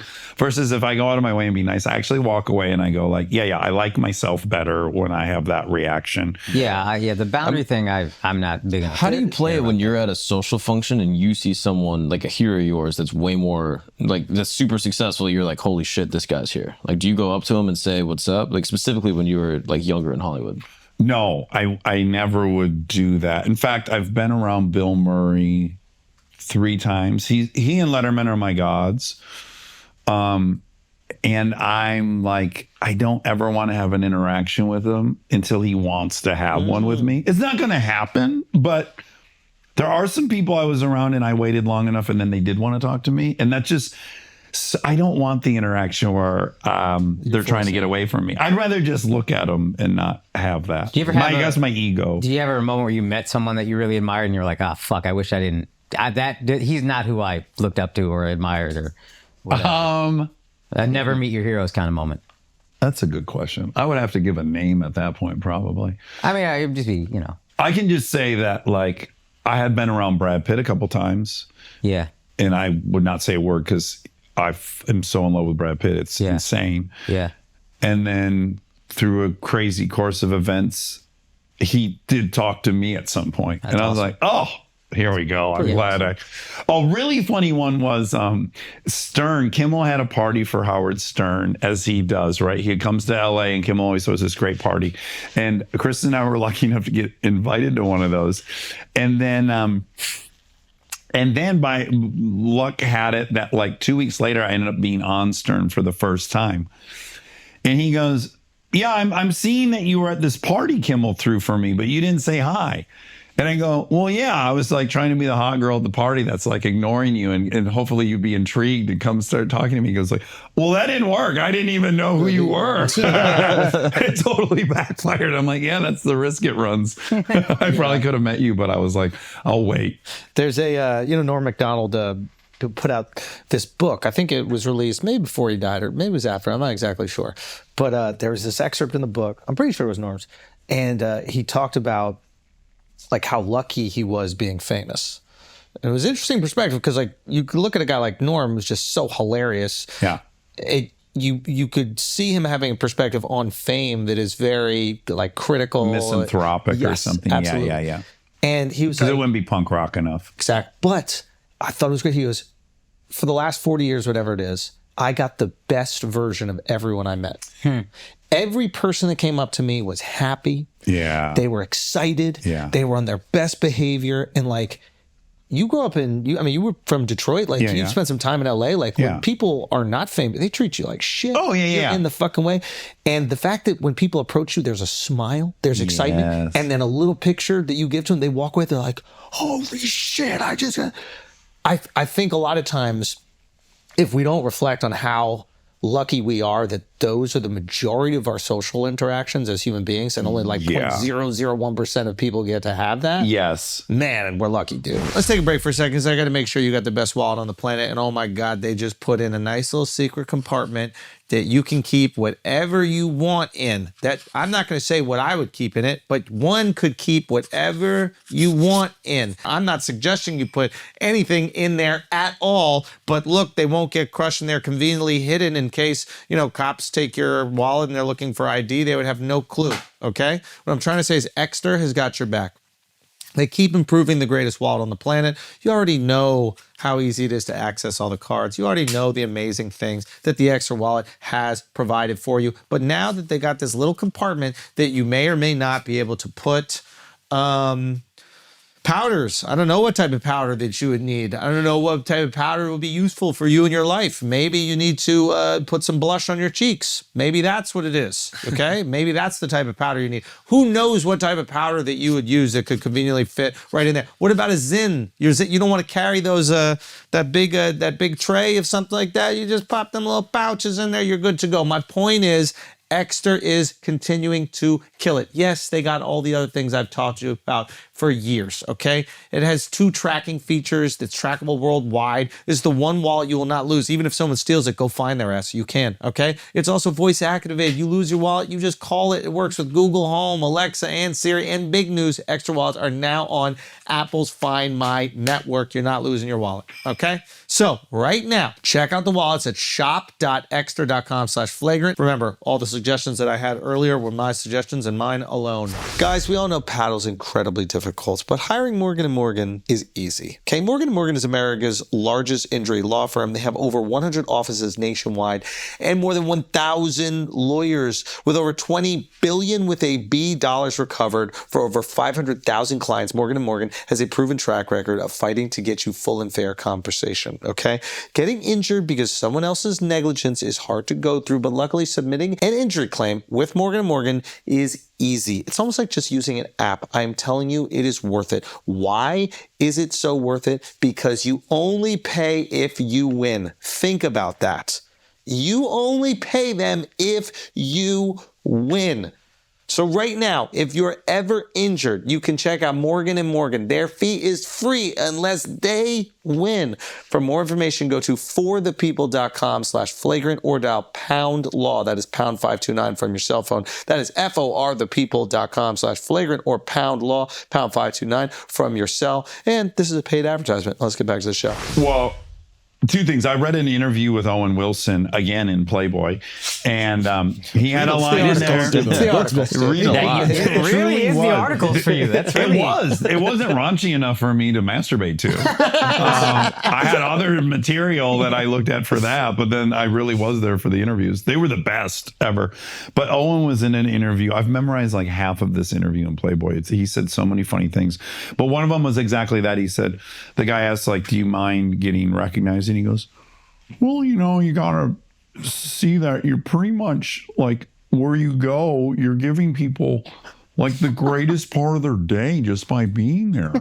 It's kind of cool, you know? And I was like, oh my, that's great. The question he answered that I think is so Owen and funny is he said, do you have any tricks about getting out of speeding tickets? And he goes, yeah, what I try to do when I get pulled over is just start talking to the guy and make a couple jokes and be friendly. And what you're really heading towards is that moment where he just looks up and goes, look at us on the side of this road playing our roles in this crazy game called life. Like that's where he's trying to get to, is where you both just laugh at the comedy of this crazy game called life. Oh my God. He had also just read like a book on dog breeding, and he like recited half of this book in the interview. Yes. But I do want to, in the interview, yes, half of it is about this dog breeding. Was he promoting Marley and Me, or was he just... No, unrelated to Marley and Me, but great dig. But back to the people treating you like shit. This is a funny thing I have with my wife, which is we have our youngest daughter is my wife. She's charisma on 1,000. Everywhere she goes, everyone falls in love with her. And I said, after I watched Delta go through life for about 6 years, I was laying in bed with Kristen and I was like, you have no fucking clue what life on planet Earth is like. Wow. You don't know. Wait, because this was you growing up. Just a pretty, everywhere you went, everyone was happy to see you. Yeah. You go to Starbucks, they can't wait to ask you your order. I'm like, you don't have any. Now I know. Now that I'm watching this little person just float through life with this butterfly of charisma, I'm now realizing you don't know what's happening in the real world. Most people hate you upon seeing you, and they don't want to help you, and they don't want to be inconvenienced. And that's life on planet Earth. Yeah. But she has no clue that that's part of. And when you said that, what was her reflection? She just laughed. That is so interesting. Like the social part of life, which is probably the most anxiety-inducing to most people. Yeah. There are some people that can kind of float through that effortlessly. McConaughey is one of them. Like, Yes. for whatever reason, he is comfortable being McConaughey. And Kristen, for her to get famous, wasn't some huge. Like you see a lot of dudes, particularly dudes in Hollywood. They weren't social butterflies in high school. Women did not like them. And now all of a sudden they have all this access and people like them. And then there's this distrust. And then there's this weird misogyny that comes about. It's like a cauldron of grossness. Yeah. Whereas Kristen was like, wait, everyone likes me now? Yeah, everyone has always liked me. That's how it should work. Now there's just more people. I think it was a very easy transition for her. Dude, you're right about the misogyny that comes from it, because it's that same imposter syndrome. Yeah. I don't deserve it. Now they like me. It can't be for me. Yeah. It must be for the success. You don't really like me. I resent you for liking this thing. Yes. Oh man, And it happens with billionaires. On that? By the way, this was our conversation with McConaughey. I'm like, you're one of the guys that this has just been consistent. The you were stage always has getting just gotten bigger. But and you're bigger. right, exactly. The guys get a lot of money, especially like the tech guys. They want to be in the social scene. Yeah, but tech guys I see it a resent the lot. fact that people only are inviting them to things or even coming to their parties because they have the big Hollywood mansion. I know, and they purposely got it for that reason. And they as resent you that do, it's working. But it doesn't fill the hole. Dude, Yeah. okay, let's talk about filling a hole. And now that you've gotten success, like, is there a moment? Well, you've always had a level of success, for sure, but now I think it's, at least through the success of the pod, has just... Well, it's just what metric are you looking at? Because really now it's just financial. Probably in the past I was more recognizable. I was on a Parenthood for 6 years that ran nonstop. Punk was really big. Some of these movies were big, so they were recognizably. I'm sure I was more recognizable 7 years ago. But the depth of connection you have with your supporters and the armchairs. I think you're underplaying that is a part of the zeitgeist. Yeah, armchair expert on experts. 1,000%. I don't think, and I don't mean this in any disrespect, Parenthood wasn't part of the zeitgeist. It was a hit show. Well, you also weren't a 36-year-old woman in 2008. When I think of the zeitgeist, I don't think of that very specific. Thank you, and I concede to all that. But basically, what I'm trying to say is, like, there's a metric for success that we all have. Yeah, things that we want to achieve, and that maybe they will fill that void. Maybe some people don't have a void, and there's just things they really enjoy doing. Yeah. Do you feel that you have, did you have a void? And oh my God, I was a fucking addict. Okay. Yeah. I got like a manhole cover inside. Yeah. But do you think that, are you at this point now where you're like, I don't need to do anything else, and I feel accomplished, and I have filled it all up? Yeah. Or are you still fighting? You get this deal, you're like, what's the next one? What's the next biggest guess? No, but it wasn't the deals that gave me that, although they certainly play a role. There's no question. Sure.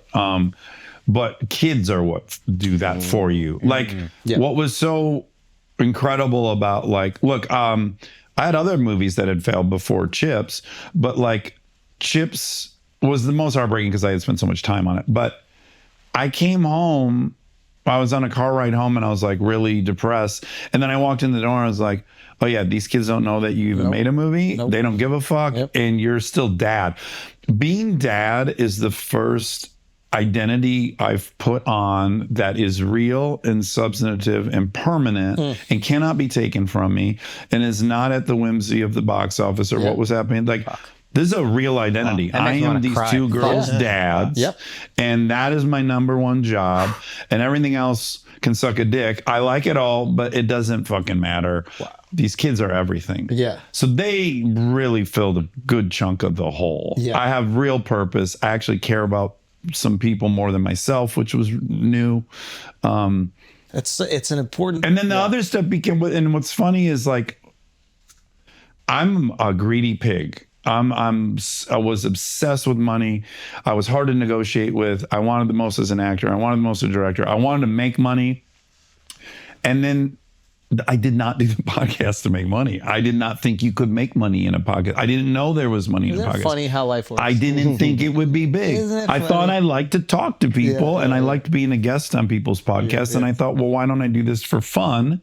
And then, lo and behold, that's the thing. That's how it works. Yeah. What are you thinking happens when you start the podcast? What do you think? I remember Gordon actually saying. Real quick, before we get into the pod, can we talk about the kids real quick? Yeah. Okay, so because you have a little girl. I got a little girl, and I was really fortunate. Like, my parents were awesome, and like I'm super grateful for that experience. My dad was awesome, handsome, but like a really great dad who had a shit dad. Yeah, and I think he decided, I'm not going to be a shit. He was dad. making up for, and it worked. Yeah. And okay, so, but this feeling that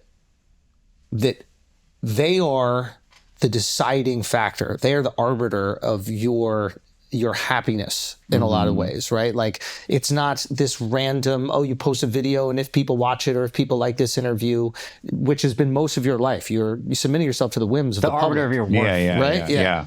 Okay. So now you have these two kids.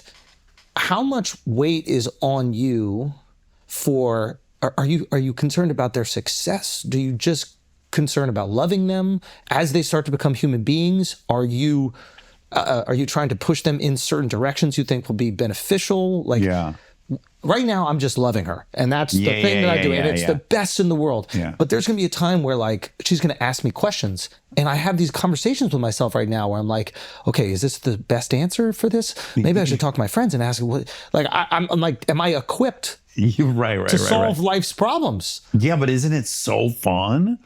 Like generally you're mulling over and ruminating on something that's really quite pointless. You're like, yeah, what are my ratings? What are these things? Well, those questions are like, they're so real and important.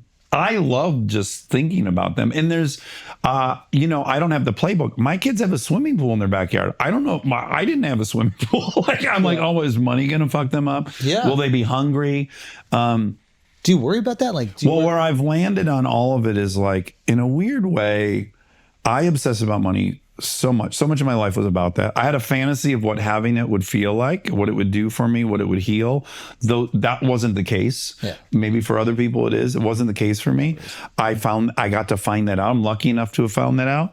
So in some weird way, I feel like, well, maybe they'll be liberated from that. Like, they don't have to go make money. If the thing they do does make money, awesome. If it doesn't, also they're going to be okay. What I care the most about, and by the way, you'll observe this, is I was in my backyard. We had a patio, and there were these steel poles that held up an overhang, and they're 7 feet tall. And when Lincoln was about 2, I'm just sitting out there doing whatever. She starts trying to climb the pole, and she just did it over and over and over and over again for like an hour until she got to the top. And I went, oh, she'll be good. She's got it. She genetically has got it. Yeah. If she wants something, she's going to fucking kill herself until she can do it. Yeah. And then I just took a breath. I'm like, okay. Relief. Also, her mom's a go-getter. I'm a go-getter. Odds are they're probably genetically hit the lottery in some level as far as being hungry and go-getterness. Yeah. So now I'm just like, I just want them to catch fire for something. Yeah. I don't give a fuck what it is. Yeah. My ego wants them to be writers because I'm a writer, and that's the shittiest job and the one I feel proudest about. So like, I want them to be writers, but I don't care. As long as they're like on fire for it and they're trying really hard at it, that's great. And I kind of want them to be fucking losers and live at my house for the rest of my life. I used to think I wanted them to like go to a good school. No, don't ever go. Don't go to college. Yeah. Flunk out and fucking live at my house for life. Okay. The relationship with you and your wife. Yeah. I imagine they are learning how to be treated and how to treat a guy through your relationship. Yeah. My parents set the expectation of like how I should treat a girl and how a girl should treat me. Right? Yes. I probably reflect on that through every certain situation I'm in, even in my marriage, right? Yes.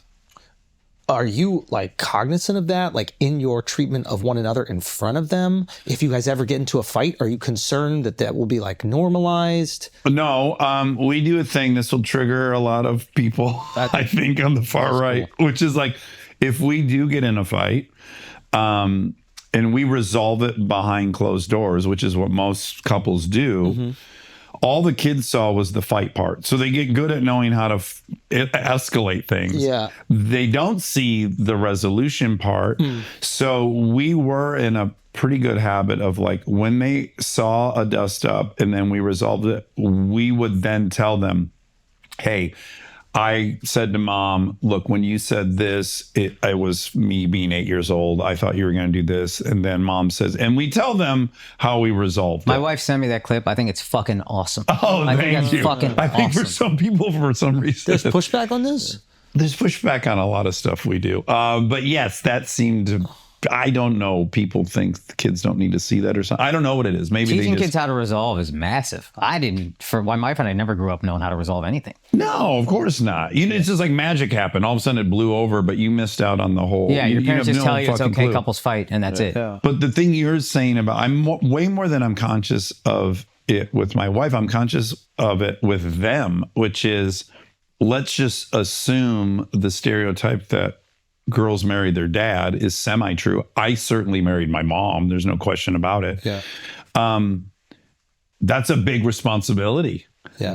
If they're going to go out and try to get me, then how am I treating them? And so just right out of the gates, like, I take everything they say seriously. I'm listening. I am asking follow-up questions. So if they meet a dude that's not listening to them or isn't, they're going to be like, what the fuck is this? Yeah.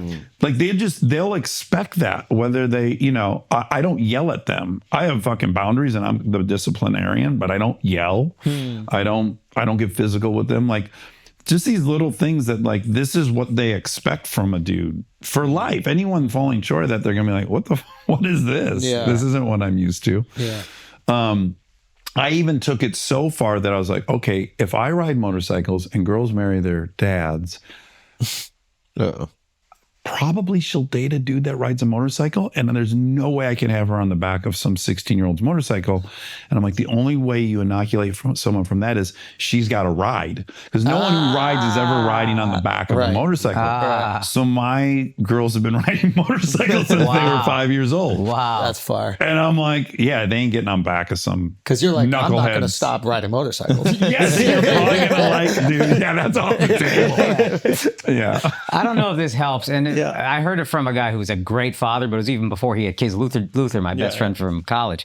We were talking Indians. You grew up in an Indian household. So much conversation is, what are you going to be when you grow up? Yeah. And when they ask that, they mean, how are you going to be a doctor? Sure, I was joking around. There's other options I've heard. You can be an engineer. Yeah, but all of those are disappointing. Okay. Like backup plan. Doctor is that's the thing. And I was talking to him about, what do you want your kid to be? Blah blah blah. And he just said, honestly, all I want is for my kids to be good people. Yeah. And that was so simple, but blew my fucking mind that, that's all that matters. Yeah. Just be good people. So what's interesting is that's Kristen's position, and it's a great one. I also think shit does hit the fan. Yeah.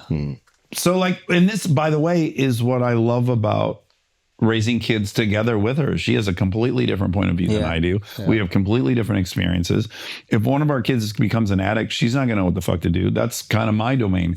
If, they want to go to school and study musical theater, they go talk to mom. That's what she did. Right. But that just lines up. So I think they're getting I hope they're getting a nice dose of like, Chris and I are opposites. And we somehow live in the same house. And we have the same two kids, and we took different routes to get here. So I think that's kind of the fun of having a partner, is like, she's making them very kind. I'm also like, when you walk by a dude, look him straight in the eyes. I see you. I'm not looking away. I'm not afraid. Like, I'm here. They're getting that too. And hopefully they're picking up both. Yeah. They're going to fuck people up and sing about it, dude. Jigglypuff. Outsiders the musical. Yeah, exactly. Do you get worried because they're going to grow up privileged, and you became the person you are through like all the things you've had to deal with? Do you feel like you need to like try to instill some of those things into them? Yeah, like manufacture some challenges and struggles. I'm super aware of that.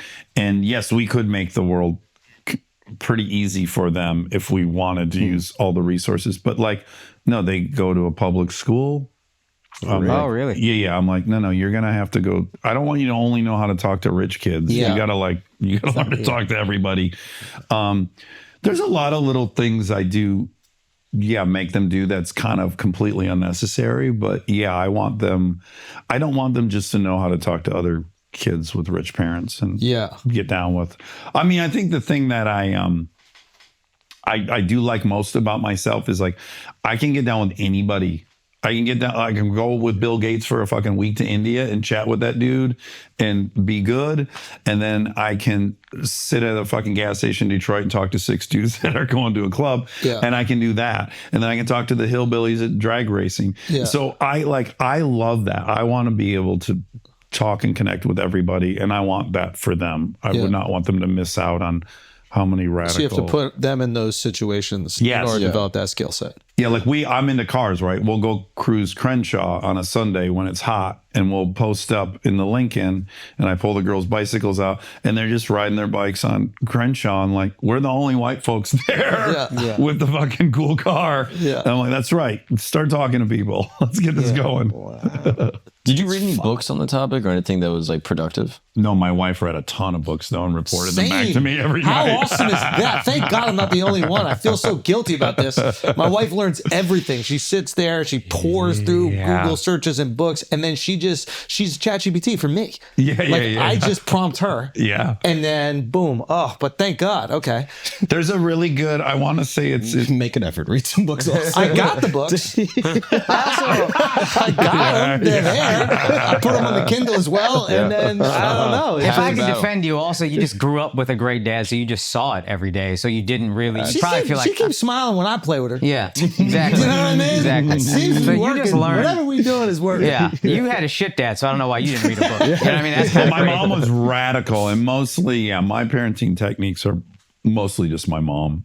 Which was like everything was on the table. You could talk about anything. Yeah. There's no That's like awesome. kid gloves. There's no line. I'm a big fan of just not, if you can get through it all without lying. What about a relationship? Like obviously you have a kid. The relationship changes drastically. How did you guys manage that with first kid? Speaking of these books, one of the books we got before our first kid arrived was Brain Rules for Babies. And thank God the first chapter you read is like, they tell you right in the first chapter. I want to say the number, it's either like 68 or 70. It says 70% of marriages get worse after kids. And we're like, okay. Yeah. That's a good heads up. Yeah. So I think going into it knowing like, that, no, it's going to get fucking worse. Yeah. It's going to get harder. You're going to have less time for each other, less patience, less sleep. You're going to become kind of like co-managers of these fucking kids, and that's hard, and we've had hard stretches. I will say though, they do get to an age, and I think a lot of people don't make it through that part, but life starts coming back in like, oh, we can go on a 3-day trip. Yeah. We can do this. And it starts seeping back in. But yeah, if I had charted how hard it got, it was certainly peaked. When they're like 6 and 4 years old, forget it. You're like, cool, I live with this gal. I think these are our kids. We're doing this together. But I can't imagine she wants to see me. It's reality distorting. Yes. Because when you're with the kid, it's euphoric. They laugh and they smile. Yeah. And then you and your wife are the happiest you've ever been in your life. Yeah. So you're like, yeah, we're happy. Everything's good. Yeah. But then you guys aren't spending any time together, even though you're together. Yeah. So you feel like you're getting that same emotional diet satisfied, but you're not at all. Like we actually had to like sit down and reflect on it. We're like, what is different here? We're spending tons of time together. Then we're like, oh no, we don't talk the same way we do. Going out to dinner is much more difficult. We're exhausted. Yeah. And we had to make a conscious effort to like pour back in a little, even if it's 30 minutes. Also, the amount of compromise, I guess it depends. I certainly know dads that are like, yeah, you decide everything, I'll pay for everything. Well, that's not the scenario in my life. My wife's a gangster, and she's going to have a lot to say in whatever. Yeah. And I'm very opinionated. So I think even the kids and how we're going to raise them and making all these minute-to-minute decisions, that's just Chris and I's nature. Like we come from different points of view. We generally have to compromise. So it's just like another thing to compromise about, but it's now something you care way more about than you did about what restaurant you're going to. Right. So you're like, no, this is vital to me. They have to be this way, or they have.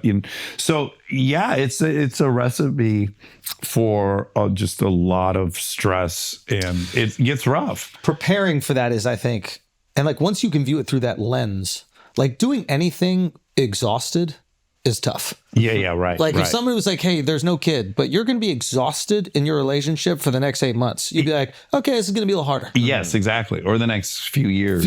Yeah, exactly. Yeah. But you guys are going to be your worst self for the next 5 years. Good luck. Just tell us that. Yeah. Yeah. What happens is that you're smacked in the face with it a few months in. You're like, what the hell is going on? Yes. Being able to reflect, for us, that was very helpful. Yeah. Like huge.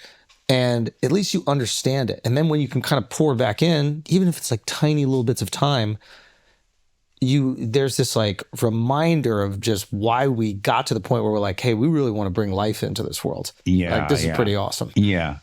Well, I this is pathetic, but there were moments in that stretch where I would be at my sink brushing my teeth, and I would force myself to look over at her brushing her teeth, and I'd go, that's a real person right there. That's a human being who needs love and is afraid Yeah. and needs compassion and comforting. Yeah. She's a real, but she's not a fucking robot mom. Nope. As much as we're both now robot parents, I'm Yeah. like, but I had to take, like, I had to be thoughtful and go like, that's a little girl over there. Yeah. Who's in over her head, just like I'm a little boy who's in over my head. And okay, yeah, hi. This is hard, huh? Yeah. It's scary, right? Yeah. You're afraid you're doing a bad job. Yeah. Yeah. You've been with Kristen 17 years now? Yeah. What is the number one piece of advice you have to make it last? Oh, man. We were lucky enough that we started therapy like 3 months into dating. Yeah. This is not going to work. We were explosive together at first. Been there. And I will say now, having done it that way, it was like my previous relationship, which was long as well, was 9 years. We went to couples therapy at the end. And it's like taking your car to the shop and it's like, the trans is blown, 2 cylinders are out. This is like, you should have fucking changed the oil, knucklehead, 8 years ago. Yeah. And I will say, like, we went in, they were short. We didn't do a ton of them, but the dude was like, here's what's happening. You guys are stuck in this pattern. He says this, you always say this, that triggers this. Stop saying that and stop doing this. It was really pragmatic. It wasn't like, ethereal, we had to connect with our inner child. It was like, stop saying this. And when you say this. And so I think luckily we broke a few patterns that would have destroyed us really early on. That was helpful. And then I would just credit for me AA, which is like in AA, I figured out how to assess what was going on with me in situations. I don't know that I would have learned that had I not had to be in AA, which is like, there's one step in particular, which is crazy effective. It's the 4-step, and it's really good. It's misleading. First, all they ask you to do is like, write 100 people, write all the people you have resentments against. And you're like, oh, that's fucking easy. I hate that teacher. I hate this person. I hate. And then in the next column, you have to say, what did that person threaten in your life, right? And so you write what they threaten: my financial security, my status. By the way, there's only like 6 things people threaten. And then you look at this list and you hate 150 people and you realize what fear they're triggering. It's 3 fucking fears. Yeah. Like if I have these 3 fears, my status, my social, or my financial security, if I don't have those 3 fears, I don't have problems. These 100 people aren't on this list. And then the last column is like, well, what am I doing? So the example I think they give in the book, which is great, is like, I hate Bob from work. Why? What does Bob do? He's constantly trying to get me fired. What does that threaten? My financial security. What's my role in it? Well, if I don't show up late, there's really nothing Bob can say to the boss. Oh, wow. And you're like, okay, great. So now I know my 3 fears. I also know what I'm doing that enables all that cycle to happen. So that, just practicing that for years, when Chris and I would get in a fight, I at least knew enough to go like, That's interesting. whatever is going on right now, I know is not going on. I know me good enough now. One of these 3 things is really being threatened right now. Give me 5. I just want to figure out which of those 3 things is happening. And now I can come back into this and go like, yeah, I feel really emasculated when that happens. Yeah. And I'm worried about my status all the time. Yeah. And it's a shitty character defect of mine. And I overreacted and, And they let's got go their forward. character defects, and usually that's all that's. Yeah, she's got her list of 3 things that she's constantly triggered over. And so I think just like learning to pause fights and figure out what was actually happening with me other than the dishwasher or the whatever thing you think it's about, going like, it's never ever about any of those things. Yeah. It's about like these 3 core fears I have. Yeah. And if I can figure out which one of it is, I can really right size it in my head. Like, oh, this is an old thing. This happened. I had to apologize to my my now 9-year-old. We're laying in bed. She had given me a riddle the day before. I had answered it. Now we're laying in bed, and she tells me that I got the answer wrong. And I'm like, no, honey, I said whatever. I give the same answer to the riddle. She's like, no, you said this. And I'm like, that's not. And now all of a sudden, I'm in an actual power struggle with an 8-year-old in bed about whether I said this or that.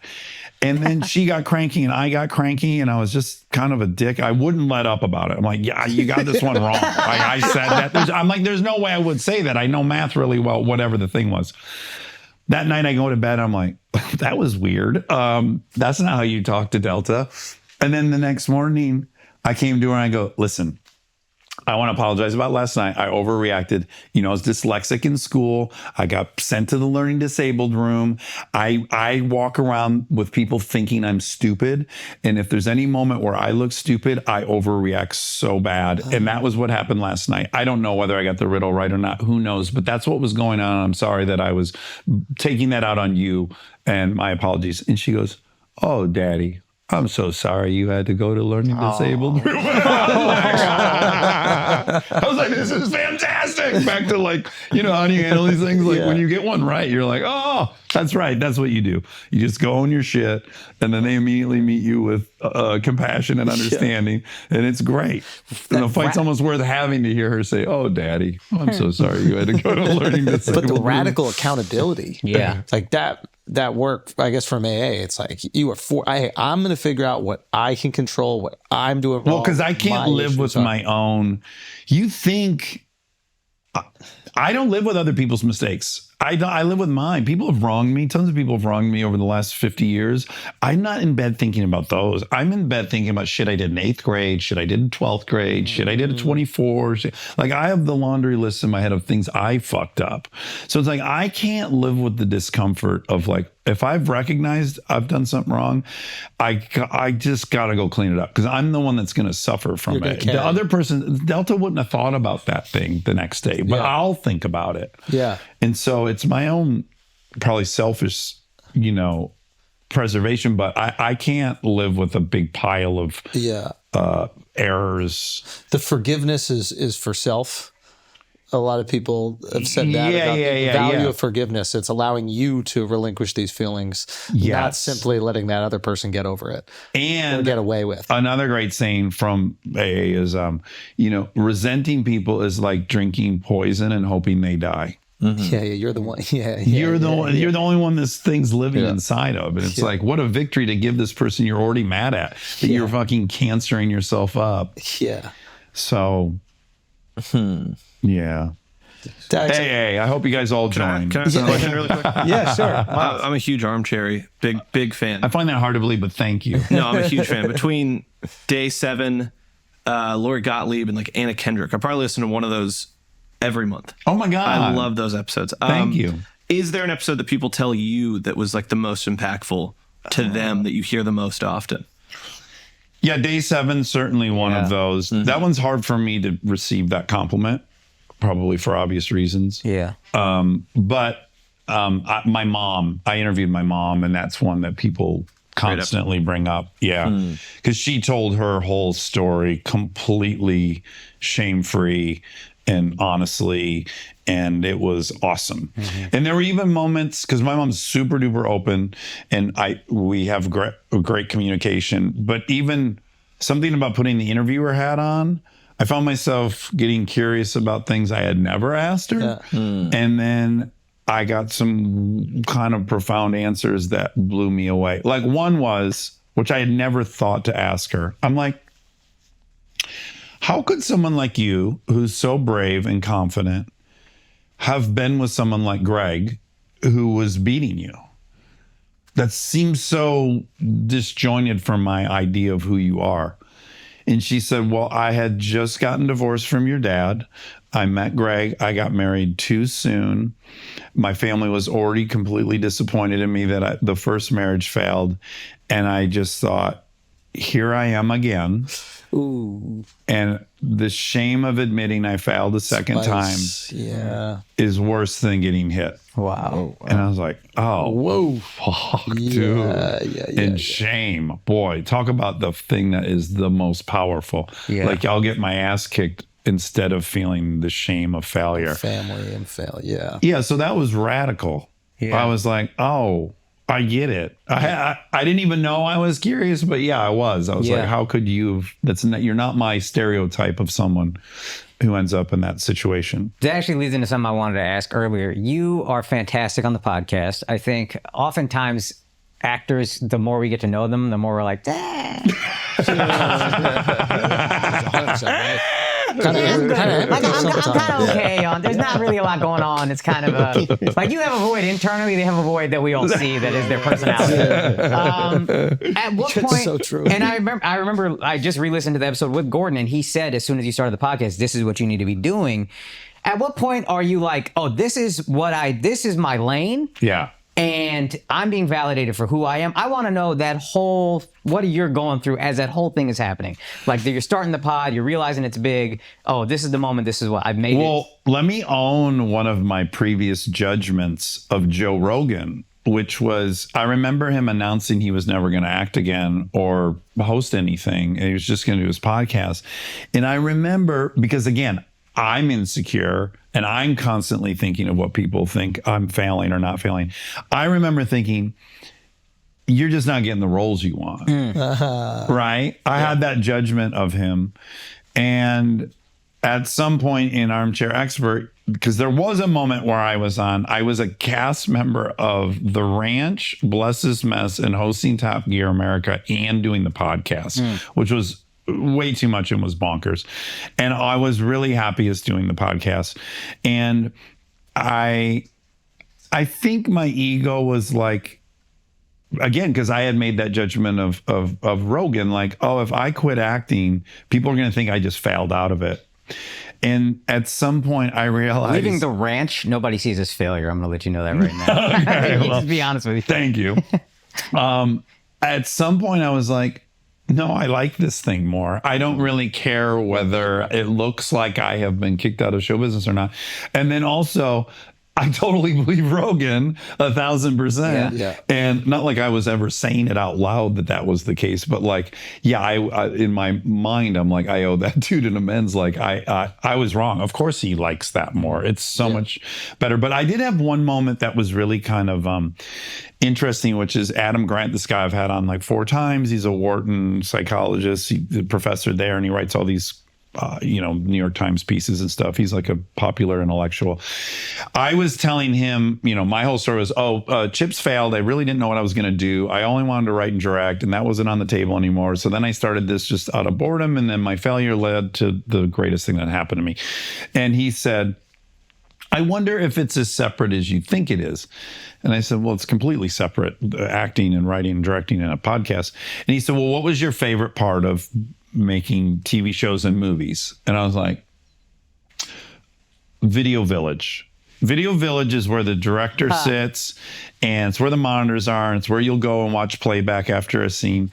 And it's just where all the actors and the creative people are gathered around these monitors, and you're just shooting the shit. Yeah. And I go, if I'm being honest, my favorite thing of show business is fucking Video Village. I can be on set for 12 hours at Video Village, shooting the shit with other people that moved out of their little town to come here. Yeah. I love that.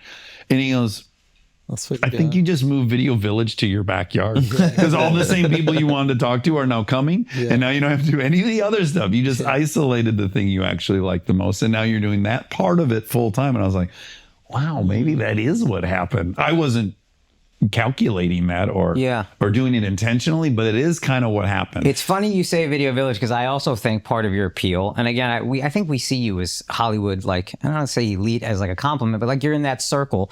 But to me, you're a guy who gets what most Americans are going through in a way that I think a lot of them pretend they do and do not. And there's been times where you'll have very nuanced thoughts and you'll meet with resistance. The Jonathan Van Ness episode comes to mind, where you are being empathetic to what conservatives are feeling about trans issues, even if you don't agree with them.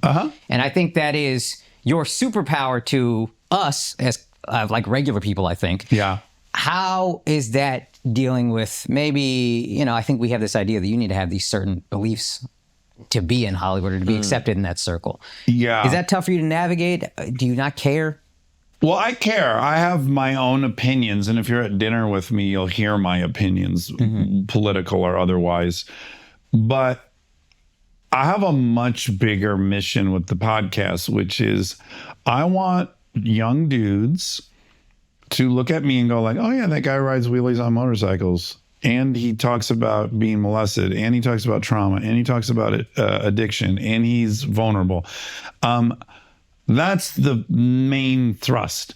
I don't care about my political opinions as much as I care about the dudes who've come up to me and been like, I went to a meeting because I listened to your show. I've been sober 18 months. My brother's talking to me again. Like, those moments are insane. To have someone come up to me and go like, I agree, that politician's an asshole. Fuck, great. Yeah. I am also like, my own pride is like, it's embarrassing to me that people are spouting off these opinions that half the country has. Yeah. Whatever opinion you're popping off with, guess what? 150 million people have that opinion. It's not that fucking interesting or novel. It's boring as fuck. It's the most pedestrian thing you'll say all day. Your take on pizza is more interesting. Because it's probably more unique than 150 million people agree with you. So it's like, A, it's fucking boring. B, everyone already does it. I remember Stern getting like a lot of criticism that he wasn't, getting really political when it was being called for. And he's like, it's okay to have a place you go that you don't have to hear that shit. And for me, I made a commitment early on.